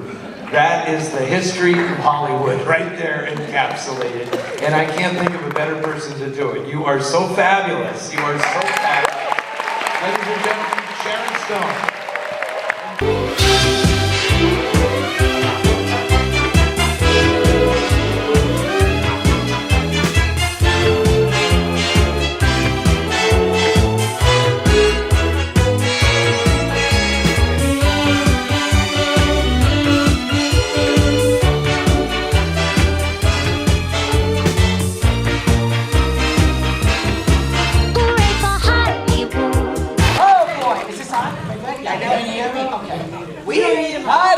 It's the theater. So this is based on a play, and Yes. it basically was rehearsed like a play. Yes. It would have to be because the way that they move around in space. Yeah, they rehearsed this within an inch of their life. They had to. I mean, there must have been an extensive rehearsal period that you don't usually get in the film. And it just changes. Each take is one reel. Yeah. And I love the way it closes up into like the jacket, and then it comes out of the jacket, and it's like, oh, we're back again. It's one of the, first of all, Alfred Lorenz wrote the screenplay, who wrote, West Side Story and Gypsy, and I think Hitchcock was like, we know you're gay, write the gay Hitchcock movie. 1948? Are you kidding me? It was, and just, I don't know how they did it. I don't know how gay people did it back then, because what's that movie? Tomlin quote, in the 50s, gay people weren't gay, just shy. Which is, it's beyond that. They weren't shy, they were terrified. But, yeah, I mean, and there's a closeness. They talk very close to each other, too. You feel that. You feel with the angst and with the passion that both these guys have. You feel the sex too. You feel the heat of it all. And the murder, you'll see it right up front, it's a little sexual. It's a little kind of, yeah, I mean, it definitely is. But I don't want to say too much because it goes on. But it's fascinating. I mean, to be put in a trunk and served dinner on, that's my wish for a funeral. That's husband wants a Viking funeral. Like, I'm not setting you on fire and throwing you on the Hudson River. Are you friggin' nuts? Put me in a trunk and serve dinner on me, and I want to make the menu. I want to... Can you say more about how you feel about Jimmy Stewart's performance in this? I think, well, I love Jimmy Stewart. I think he's magnificent. I think he was, I mean, it was probably fear also of playing a gay man, but I think he was right to make him straight, because then it's like all three of you, really? I mean, 3 out of 3 in the boys' school, it's a little much. So I think the fact that he showed, it's like, I mean, I'm sure there's plenty, but anyway, I think he made the right choice, and he plays this really close to the breast. He's just, and then when he, well, I don't want to see it, we should have the conversation afterwards too. That's what's frustrating about this shit, because you want to talk about everything, and you want to talk about it afterwards, but you're going to have to wait for television for that. But I think he is pretty great in this, and there's nobody better than him. And this was when Jimmy Stewart was a big star too, which is also why he didn't want to play a gay man. But these two guys, John Dowland and Farley Randy, was like, let's go. Let's go. And they were in the closet in Hollywood, and they're like, let's do this. That's just, and it's Hitchcock. How do you say no to Hitchcock? How do you say no? He was brilliant. I love the Birds too, but this one is, no. Love the Birds. No. Get me! Nipplety, novelty, no, the song. What is that song? No wonder why the Birds attack the kids. Shut up! Nipplety, novelty, no. Shut up! Suzanne Plachette gets in her eyes like, boy, it was awful. Tippy with that note, her hair was so high, the Birds had no choice. Oh, this should have been a double feature. Yeah, I know. Oh my God. Yeah, the Birds and Rope. Yeah, I mean, what other Hitchcock films do you love? Oh my gosh, I love Notorious. I do too. I love Psycho, I have to say. Oh, who doesn't? I mean, a drag queen murderer. What's better than that? That's a great movie. And what about? Can I just say one thing? In the Birds, you look at. How about John Gavin? He's the most handsome man in the country. And as a gay man, I just had to express that. Because the theme tonight is Gay Hitchcock! What else? Oh, what else? I know, right? I know. Is there a moment that you think people should really pay attention to? Yeah, I think kind of like 2/3 of the way through that conversation on the couch with all of them. I think you should pay attention to that, and I think that includes choking the chicken in there. But that's so, it's just amazing. And I forget her name, the actress that plays their kind of a maid. Oh yes. She's wonderful. Yeah, she's really wonderful. And she has no idea. You'll see her just going about her way. Yeah. She has no idea what's going on, and she loves these boys. They're good boys. She's a little annoyed with them. She is, but she also, she is a little annoyed with them. But she loves them. She takes care of them. And she's like a mother that doesn't know her son is gay. So it's an interesting relationship. It really knows and doesn't know. No, he knows and doesn't know. Yeah. How many? Knows and doesn't know. But this is the greatest movie. No, it's and it's beautiful. And it is his first Technicolor film, like you said. So it is bright. Is his cameo in this? I always forget. Well, I was gonna say he does have a cameo in this. But maybe that's been debated. But there's if you look out the window, pay attention outside of the fabulous view that they have in their apartment, you might see a flashing sign that looks like a profile. And it's neon. Yeah, he worked the color. He worked the Technicolor. It's a set. I mean, it looks like a Broadway set, doesn't it? I mean, it's probably the best filmed theater you'll ever see. Because when they film a Broadway show, it's never good. Even if it's a great show, it's hard to watch because it's bigger. But these performances are all very big, very heightened, and it's a great play that's been just brilliantly realized for motion pictures. Yeah. Totally agree. Yeah, totally agree. You're awesome. Oh, well, you know, nipplety noppity First time. Well, you know, they said we're doing rope, and I'm like, who's doing it? They said Jack, and I was like, can you ask her if I could do it with her? And she said yes. So we had never worked together, so I was really, I adore you. Great on the station, and all the work you've done with film and the Academy Museum, and everything you do.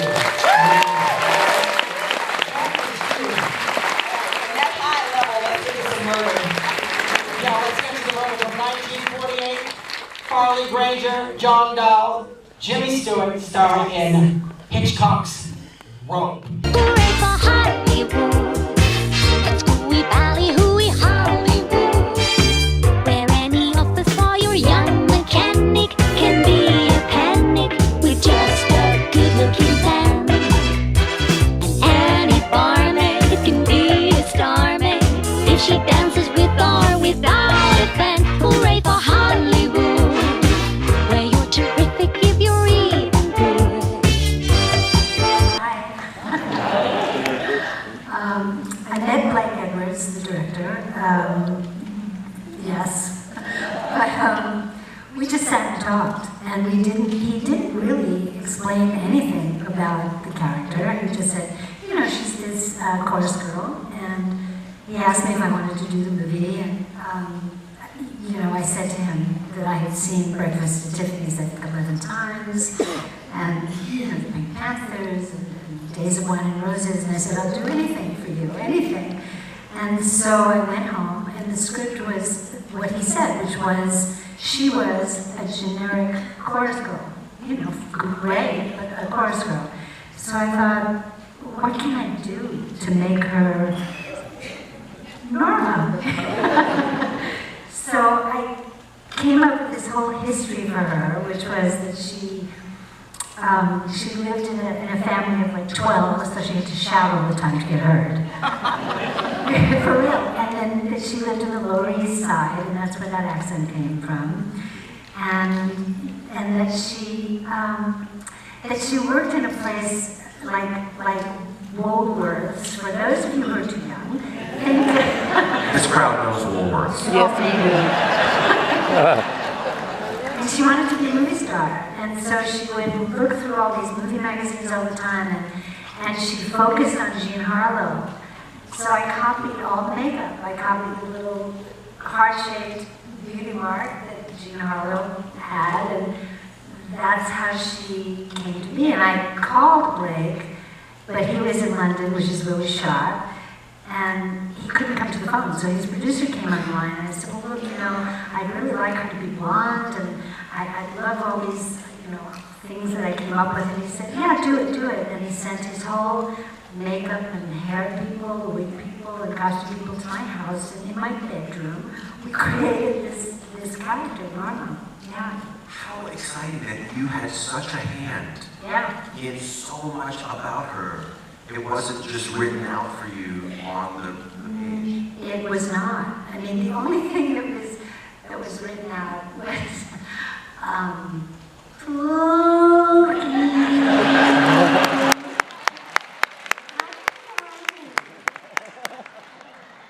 that was in the script. I'd love to know if there were other performances. I mean, you mentioned Jean Harlow, but I'd love to. I think of Gene Hagen in Singing in the Rain. I mean, there's a history of. It's a rare thing for a comedic performance to be nominated for an Academy Award. It does not often happen. But you did it because you're so locked into this woman. Were there performances from the past that you had in mind that you thought were something to be inspired by? You know, honestly, no. I mean, I did do the Jean Harlow makeup and sort of look of her, but you know, I wanted to create my own character, and what I loved about her was that she was street savvy, very smart, kind of manipulative, but you know, also lovable in her own sort of wacky way. So I just wanted to create somebody that was very real to me, you know, that I could take into, a lot of it was improvised. A lot of it was improvised on my part. But because Blake found out pretty early on that I was actually pretty comfortable with doing improvisation. And so he would keep the camera rolling. And you know, that whole scene on the train, for those of you who haven't seen it, like, right? Where I'm like, you know, so angry. All of that was improvised. No, it was all, and you know, they locked the door. You know. Yeah. Improvised. This must be a rare experience. This isn't how it often goes. No, it's not. And he was so, he loved it, you know, and if he hadn't loved it, obviously it wouldn't be in there, but no, it doesn't go that way on many occasions. What was it like for you to then actually delve into the script and realize that you were going to have all of these wonderful moments with James Garner, Julie Andrews, Robert Preston? I mean, that must have been thrilling to think about. It was thrilling. It was thrilling. I loved working with Julie. She's such an angel and such a generous performer, you know, and the funny thing about James Garner was, you know, sometimes actors like to relate to their other, you know, performers in the character. So he would always relate to me as Norma, which wasn't so much fun because he would be sort of dismissive of her. Seriously? Yeah, really, I'm not like that. Please. But you know, it was a great company and it was a great atmosphere. Blake Edwards didn't feel that people could be funny after 8 hours because they were tired. Did you ever hear that? No, it makes total sense. Story. And we stopped working at 4 or 5 in the afternoon, which is unheard of. And our day was basically 10 hours, which was, you know, an amazing thing. But he thought that people had to be sharp and, you know, reactive and, you know, on it to be funny. Yeah. So you've mentioned a couple of the priceless moments. I love, of course, the Chicago, Illinois number. Oh, you all did too. What was your reaction to seeing that choreography for the first time? Oh my God, I was mortified. Well, first of all, that number was not in the script. Oh. No, not in the script. She didn't have a musical number. And yeah, and one day at Daly's, you know, when you see the day before, you see the film from the day before that you shot, he leaned over Julie, I was sitting next to Julie, and he said, "Do you still sing to me?" And I said, "Yeah, I do." And he said, "Do you still dance?" And I said, I do. And he said, "I want to see more of Norma." Yeah, really. And he flew Henry Mancini and Lesley to London. I know. And they wrote that staggering number, and you know, and then showed the choreography. I was like, okay. I used to tell Blake that I was, you know, shy, because actually I am in real life. But after I did that number, he said, "I'd never believe you again." It's great. How long did you have to learn it then? If it was We had 3 weeks. 3 weeks, okay, that's reasonable. Yeah. Wow. Yeah. Of course, in that moment, there's a little bit of a Marilyn Monroe 7-year itch kind of a moment where the dress blows up. Of course, the movie came out decades after, but it takes place in the 1930s, so what we learned is that you were the inspiration for the 7 years moment. Right, exactly. At what point, this is a strange question to ask, maybe I don't know if it's something you've thought about. At what point during this whole process did you start thinking to yourself, I could get an Oscar nomination for this? Oh, never. Honestly, I remember at the time, my publicist called me in London and she said, how's it going? And I said, I don't know. I'm trying things I've never done before. And then the first time I saw it was at Blake's house, and it was Blake and Julie and Alex the cast, and James Garner and myself, and I was so shocked seeing myself that way, and I went home and I cried for a long time. I thought, my career's over. It's just over. No one's going to ever take me seriously seriously again, yeah, it's true, it's really true. So I never thought about it. I love this, crazy. So on that day then, so you get nominated, but not only do you get nominated for an Academy Award, but so does Robert Preston, so does Julie Andrews. I mean, I just can't imagine what that must have felt like for you. I was on another movie, I was shooting another movie in Florida. What was it? And I didn't have no, I've seen that one, right? Remember that one, Christopher Atkins? Anyone see that? Just me on HBO at Lady. So racy. It's racy, it's true. Anyway, yeah. And I didn't even, honestly, I didn't even keep track of, like, I knew that Adrian was doing this incredible campaign for me, but I wasn't a part of it because I was working at different times, you know, and I got this call at something like 6 in the morning from a man named Joel Silver who produces movies, yeah. And he was a friend, and he said, you know that, you know. And it was an out-of-body experience. They had to stop filming that day. All these, you know, outlets like Entertainment Tonight, you know, all these different outlets flew in to see my reaction and all that stuff. And I was just it was an out-of-body experience. It was thrilling. It's so great. Yeah. One thing I love about so much of the stuff that you've done in your career, and you and I were talking about this a little bit backstage, is that for an LGBTQ plus audience, you are so important. From Cinderella to Clue to this, you are someone who speaks so deeply to many audiences, but particularly a gay audience. What has that meant to you, and has that been a surprise to you? You know, I wouldn't say it's a surprise. I'm thrilled, and because I love them, I really do. And I think those particular, especially Clue and Victoria, they're such larger-than-life kind of women in a way, you know. And I think that's really a part of the appeal.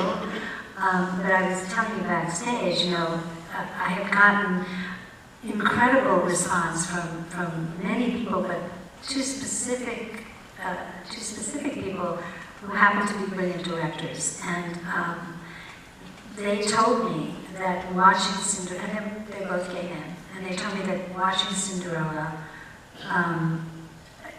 you know, formed their desire, number one, to do, one was Rob Marshall, it's not a secret, to do musical theater, and the other was Lee Daniels, who said that the pain that Cinderella went through and the ostracizing, he felt as a child, and he wrote about this, so it's not a secret, you know, and he said he used to sit in a corner of his bedroom and sing in my own little corner, and it gave him comfort.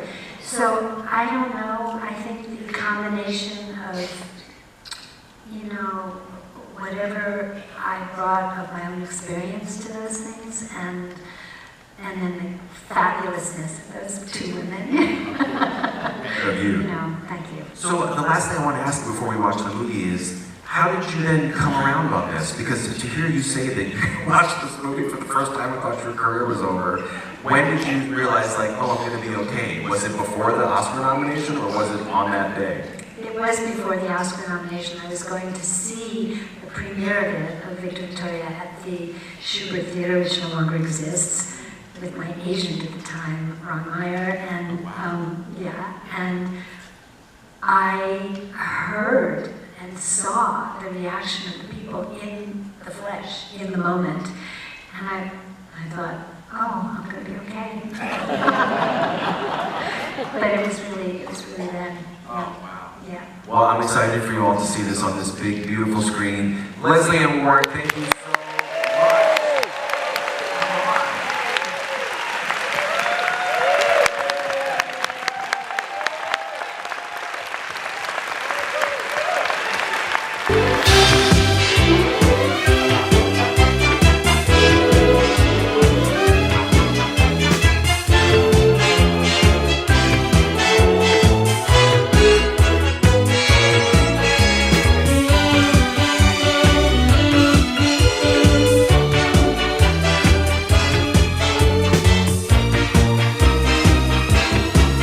We're here to talk about a job that must have been unlike anything you have ever done before or ever done since, which is Ishtar. Well, I've written bad songs for years, and the occasional good one.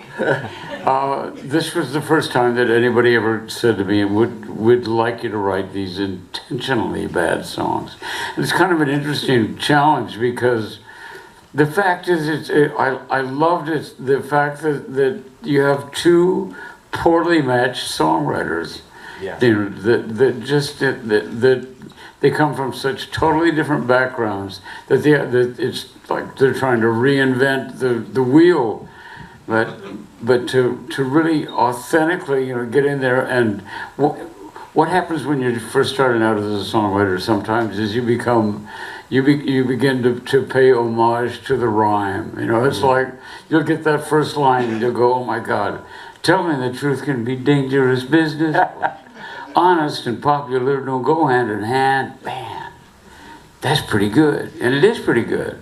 And then you're so intent on getting that good rhyme that you just blow it. If you admit that you can play the accordion, no one will hire you in a rock and roll band. So, it's, there are moments in the songs that I wrote for this that one of my favorites is Dustin Hoffman. How many of you have actually seen the film? Probably not very many of you. Wow. But you already don't like it. It's amazing. There's a moment in the film where Dustin Hoffman is playing in a lounge, and there's an old couple that's been married 70 years there, and he makes up a song for their anniversary, and he sings, I promised I'd love you forever, a promise I'm planning to keep. You'll be well taken care of after I've gone off to the land of the big sleep.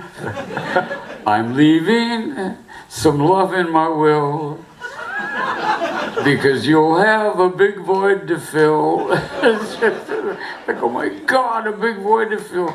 And I love that, just as long as it rhymes, and it actually says that there will be when we lose somebody we spend our life with, there is a big void to fill, but somehow in that, it just sounds rude.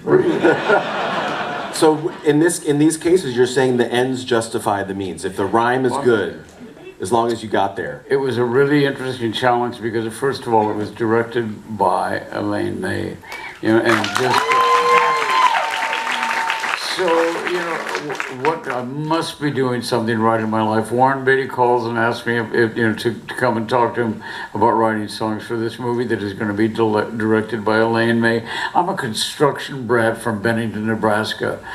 So I am now in the middle of the Hollywood elite and genius. Elaine is just brilliant, and she's also, she gives you all this freedom, and in some cases I don't want a lot of freedom, and sometimes when you're working on something you want to go, give me a hint. Put in what I'm going to write all these songs for these mismatched songwriters, and then they wind up off in well, you'll see the movie. I hope you like it. I think you will. I think one of the big surprises is that all the people that we're talking about, the film, we're actually talking about the shooting schedule and the budget, and when they finally sat down and watched the movie, they saw that it has the humor of Elaine May, and it's very, very funny and all the like. But Elaine gives the actors, and in this case the songwriters, great freedom. And she would do take after take after take after take with Warren, and Warren's producing, and Warren also is all about freedom. He's not going to jump in and tell her that she needs to do something different. He has that respect, and she's not going to jump in and tell Warren and Dustin what she wants different after a take. And I wrote probably over 35 songs. Most of the songs were going to just be 2 or 3 lines in the movie, but she wanted the She wanted the whole song? The complete song. And she said, I don't want to hear you sing it. When you sing it, it sounds like a song. I said, I wish she wrote for a major newspaper. That's not what the critics say. But she said, I want them to sing it and play it for me. Well, they're not going to play it for you. That's going to take too long to teach them that. But I have a great piano player who played the piano, and they sang 35 complete songs, trying to get her to say, and she would go, oh, but it's just. And you couldn't get it in it, but I understand what she was doing, because I think that it was, in a way, we were creating the musical palette for her, and it was as frustrating as it was then. In retrospect, it's really, when you think about it, it's a great honor to have somebody say, "You little guy, come here, sit down, write a song for this scene." Wow. And write another one. And what happened is eventually I wrote a song called The Lawnmower Can Do All That. And I will show you the moment where she came alive, because she would listen like this. Saturday morning, the sound of a lawnmower touches my soul, brings back the memories of first summer love, of Willa and me, that a lawnmower can do all that. That a lawnmower can do all that. That a lawnmower can do all that. It's amazing. Not much response. And then I sing the bridge. I can see her standing in the backyard of my mind. She cracks her knuckles and the scab that's on her knees won't go away. I can see the woman waiting in her eyes, and I can feel the love, but I can't see the Brooklyn Dodgers in LA. And she went, oh my God, that's it. That's exactly right. So I just have to know, what did you all think was going to happen when this movie came out? Were you like, oh, this is going to be a big old fat smash? What were you all thinking before? Well, you know, a couple years after this movie came out, I had a major life-changing event. You know, a bunch of people prayed for me. That because I was having total weird blackouts and psychotic episodes because of the amount of drugs and alcohol that I was consuming. I went to Oklahoma, a bunch of recovering alcoholics there, saw what a mess I was, prayed for me, and 5 days later in a blackout I called a doctor and said I wanted to go to rehab, you know. So, and since March 15th, 1990, I've been sober, and so my life, and that affects everything in my life since then. It also affects when I use the expression "as I recall," what follows is about as firm as wet paper mache. There's a lot of Mayberville in my life, you know, so what was my reaction? I think I was probably more concerned with getting the medicine I needed, which in those days was what I referred to as the devil's dandruff. I had a big cocaine habit. And so I don't think that I felt the impact of the loss. I think what I felt, so many things that I did, and years before when I wasn't loaded, when I made something like Phantom of the Paradise, it came out, and you know, and it was not a hit. I mean, Brian De Palma and Bill Finley, who played the Phantom, went to see the picture the day it opened in New York, and the theater was empty. But because of the fans. Yeah. Because of the people that said they loved it and they showed it to their family and friends, whether their family and friends wanted to watch it or not. Over 50 years, at the 50th anniversary of Phantom of the Paradise, I introduced it as the closing film at the Cannes Film Festival. It was honored. It has a huge following around the world, and it was a gift total of the fans. One of the great things about what I do for a living is I don't have to give up my fan card to be a professional songwriter or an actor, or any of the things that I do in this business and all.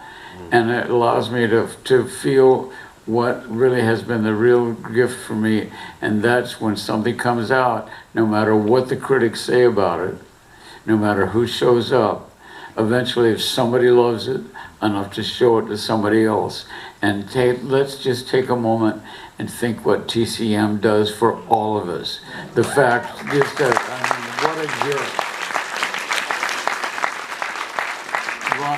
I told the story earlier. Ron Perlman and I, when we met, we were talking about the actors we love, and I said I love two different styles, Spencer Tracy and Montgomery Clift, two great actors, very different styles. And he said, and you use those names, what happens when you do? And he says, I said, well, there's a lot of, you know, somebody doesn't maybe know who they are, but a lot of people do, and they know because of TCM. I mean, Turner Classic Films is a gift to all of us that do this for a living, and to all of us who want to see the old films and don't want to lose that beautiful art that was created sometimes in our childhood. And the fact that this room is so crowded today shows that you all did something right. Yay! Which I think is terrific. Paul, you've given me the easiest interview of the whole weekend, so thank you for that. It's an absolute pleasure to hear you talk. Enjoy the movie. They're giving me the hook. Paul Williams, everybody. See you later. Hallelujah, hallelujah, when Yeshua moves away. Like as the Surya, hallelujah, gets you through the darkest day. So, network, 50 years. That's got to be just crazy to hear. Just like that, Charlie. That's right. So, forget. Let's not say 5. Let's not say 50 years. Let's just say network, 1976. Now, so I want to get right. There were a couple of things that stood out to me in particular when I was watching the DVD commentary from the director, Sidney Lumet. And one of the things that Sidney said, he never worked with you before, but he knew what kind of actor you were. And so he said to you, and I'm curious if this is how you remember, he said, I know you're going to ask about your character, Diana Christensen. I know you're going to ask about Diana's vulnerability, Lumet said. Do not ask. She has none. And if you try to find it, I will take it out in editing. That's exactly what he said? He said, she has none, and if you try to find it, I will take it out of you. So what? What did you respond to that as, I mean, you know, it's Sidney Lumet, I'm sure you said, I hear you, but because you didn't really do it. Well, I did do it in a sense. I mean, Diana Christensen had some vulnerability, but it was very subterranean. And it was brought out in the moments with Holden, later on, much later on. But she had constructed a character that she needed in order to achieve what she needed to achieve. We know what that's like, right? But that's what she did.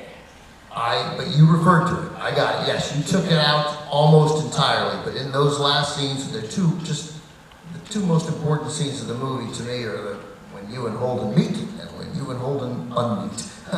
But in that last scene with Bill Holden, and it is it's nearly a monologue from him. But there is some acting happening as you listen. And I don't think there's any question. Those words sting, and we see a little brief break in Diana's wall. Well, he touched her very deeply. I mean, she adored him. And he touched her in a way that nobody ever had before. And she had constructed Diana Christensen in order to achieve, as I said, what she needed to achieve, what she thought she needed to achieve. But what was missing was her vulnerability. And she found that with him, and he awakened it, and I think that's the magic of that relationship.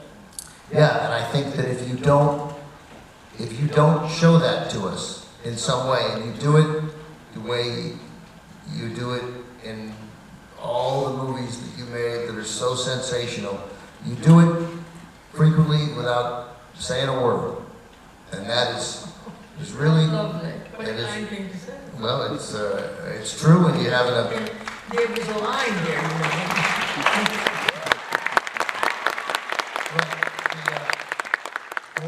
Holden says something like, "I am just asking you to love me." Yes, that's right.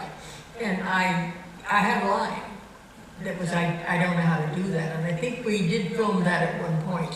But in the beginning, he said that to me, and I looked at him, and I heard cut, and I said, what's in the other line? And he said, the look said it all. Yeah. So that's... Yeah, I think, and I since I remember you saying I don't know how to do that, I feel like it's in there, but we'll find out in about an hour and 41 minutes. But there is a delay. There's a moment. There is a look first, and that look is profound, hurt, and want. How did you? I'm curious. You and William Holden. How did you? Do you recall rehearsing those scenes with him, talking about those scenes with him, and if you did, was Sidney Lumet included in that process? Oh, very much so. I mean, Sidney Lumet is one of our finest directors, and he rehearses a lot. Yeah, he is. I very much wanted to work with him, and he rehearsed, and then we discussed it as well. You know, and it was just like on stage, basically, because we rehearsed it, and we blocked it, and then we just kept working on it. Sidney Lumet, you know, we talk about it on TCM. All these people, if they know much about Sidney Lumet, and it's a TCM audience, so they do. He always required at least 2 weeks of rehearsals before things started. That was rare in 1976. It is rarer now. It was, yeah. Was that something that you responded to? Did you like? Very much. I came from the theater, really, when we rehearsed a lot, and that's one of the best things about Sidney is that he rehearses and he lets you discover the character, and that happened with him, and it was very good because Bill and I got along very well together. He was a wonderful actor. Yeah, he is.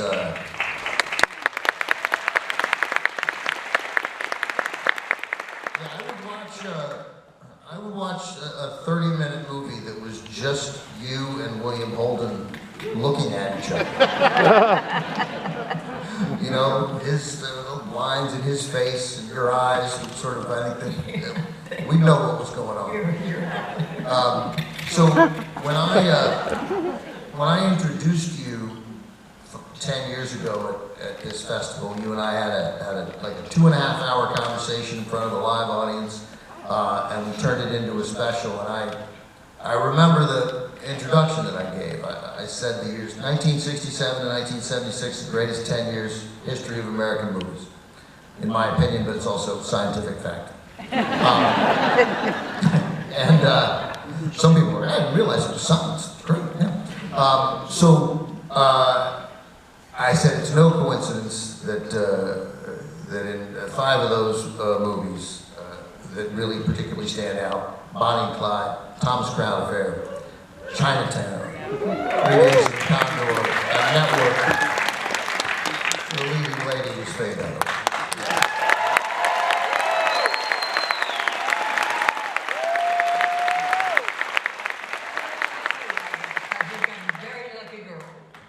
Yeah, okay, sure. There's some luck, but you know, luck is the residue of design, and you put yourself in a position to make that happen. That's Branch Rickey's line. I'm stealing it, but it's a good line. Whose line is it? Branch Rickey, he was the general manager of Brooklyn Dodgers who signed Jackie Robinson.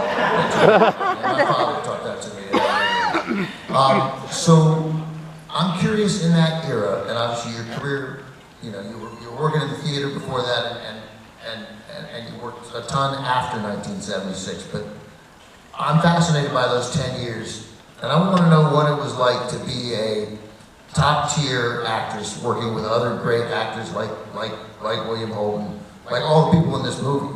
Robert Duvall, Richard Straight, this is just an unbelievable cast here. And Ned Beatty, who I know you didn't have a scene with, but he's a great actor. He delivered, yeah. And I mean, that speech. But was there a sense during that period, from Bonnie and Clyde to Network, that you were in the middle of something historically special in movies? Yeah, I guess so. You know, I mean, you go from one to another in a kind of, you know, natural movement. And it's all very exciting as it's happening, and you're on the edge pretty much because you're on the line and you're trying to achieve what you want to achieve, just like Diane Christensen was. But you did feel like it was something special. I mean, you're less aware of it from the outside, but you're in the river of it. You're in the flow of it. I guess that's it. The cast, we talked a little bit about it. Faye Dunaway, William Holden, Ned Beatty, Robert Duvall, Peter Finch, Beatrice Straight.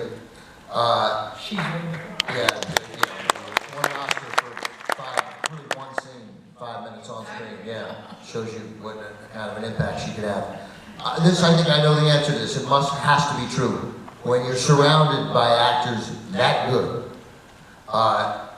does it elevate your game? Is there a sense of Robert Duvall's in this? I've got to match this performance. I've got to match William Holden. Yeah, but you're called to match it. I mean, it's there, so you go out to it. You know, it's not that you're on the line. It's that it's all bubbling together, and it's just part of a flowing experience. It's something that's exciting, really exciting, because you have somebody to play against, and they have to, you know, it's a flow. It must be, you said it's exciting. I'm jealous of it. It must, no, I think everybody here is jealous, but it's one reason why we love movies. It has to be thrilling to be in the middle of that. Yeah, I'm sort of feeling something talking about it. It is. It's thrilling, but we're in the middle of doing it. So that's the thing. That's the, it's the arc. It's doing it. It's the craft that you have to employ as well, and everything that you know that will make the performance sing. So that's what it is. I gave you chills. Oh, that's wonderful. So, well, you've been giving us chills for your entire career, so I'm glad we can pay it back a slight bit. I would, by the way, invite everyone, I'm sure they can find it, actually I'm not even sure, I hope they can find it, to watch the special that Faye did 10 years ago here for TCM. Because what we really talked about for most of that conversation was craft, and not in a highfalutin way, like just what Faye experienced working with other actors, what Faye brought out in her, what she brought out in them. It was a really lovely conversation about taking her through the movies that impacted her. Okay, so, and that she impacted us with. So, this is the question, of course, that I badly always try to ask actors to go back in time and put something in the perspective of what they were thinking at the time, and it's pretty impossible to do. I just tried it once. I'm going to do it again, and I'm sorry.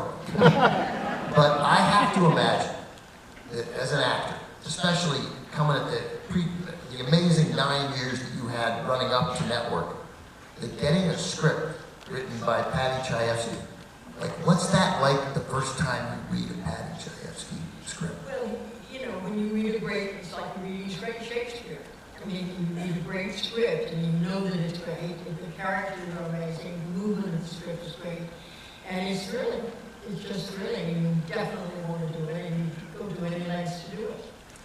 Now, at that point in your career, do you recall, did you read the script after being offered the part because you're a fairly big deal, or did you read the script first and think, oh, I got to tell my agent, make some calls, make sure I'm in network?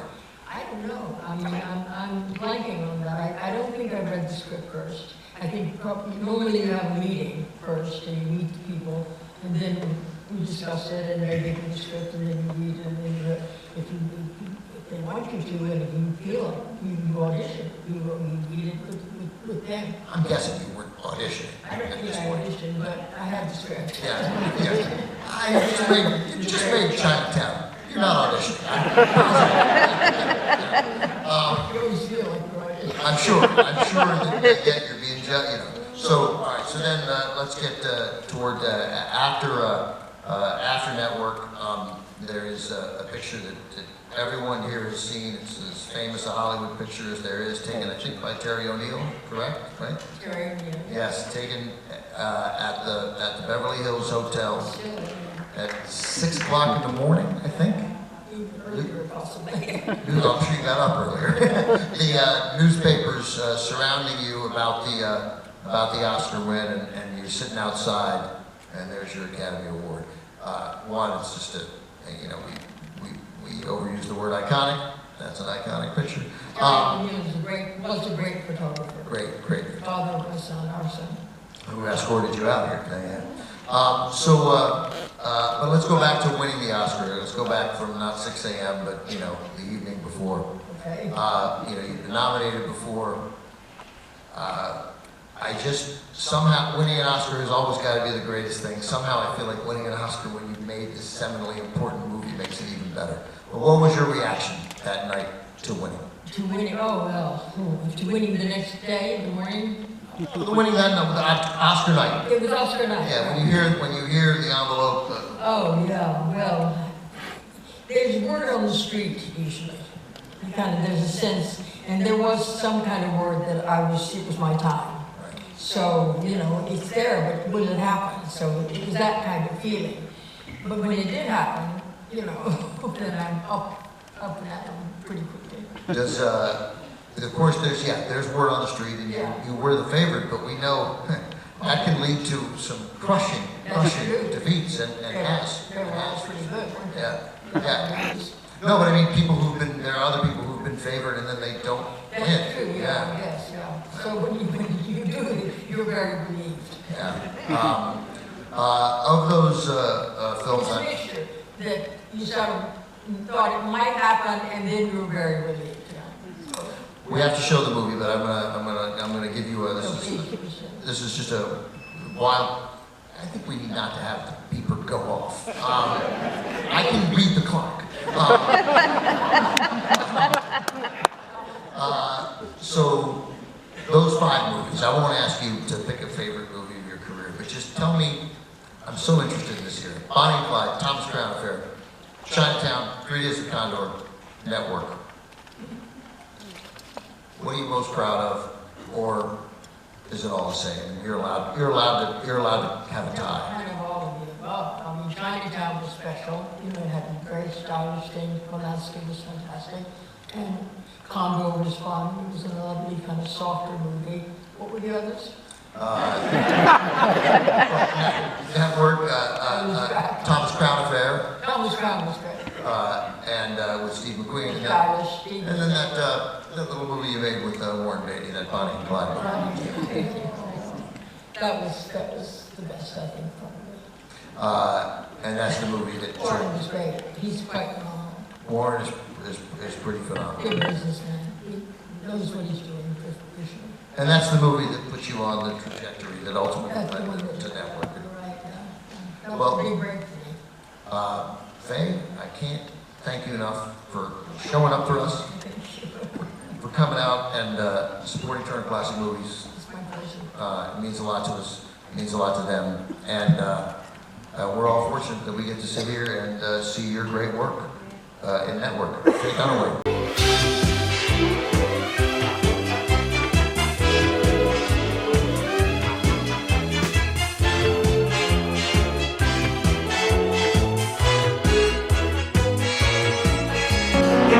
Silence of my lonely room, I think of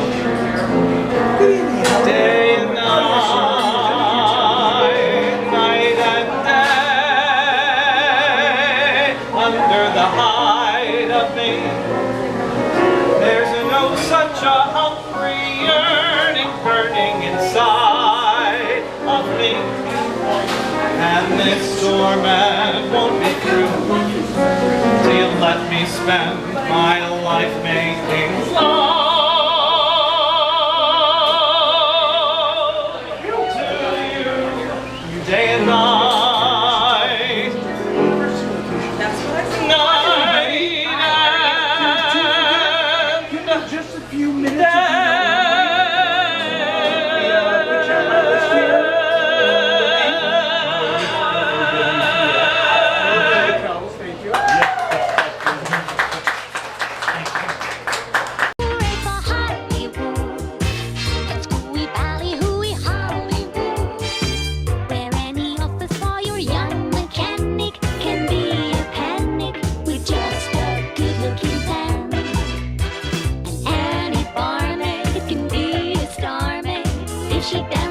star without a fan. Hooray for Hollywood, where you're terrific if you're even good. Go out and try your luck, you may be down or down. Hooray for Hollywood, hooray for Hollywood.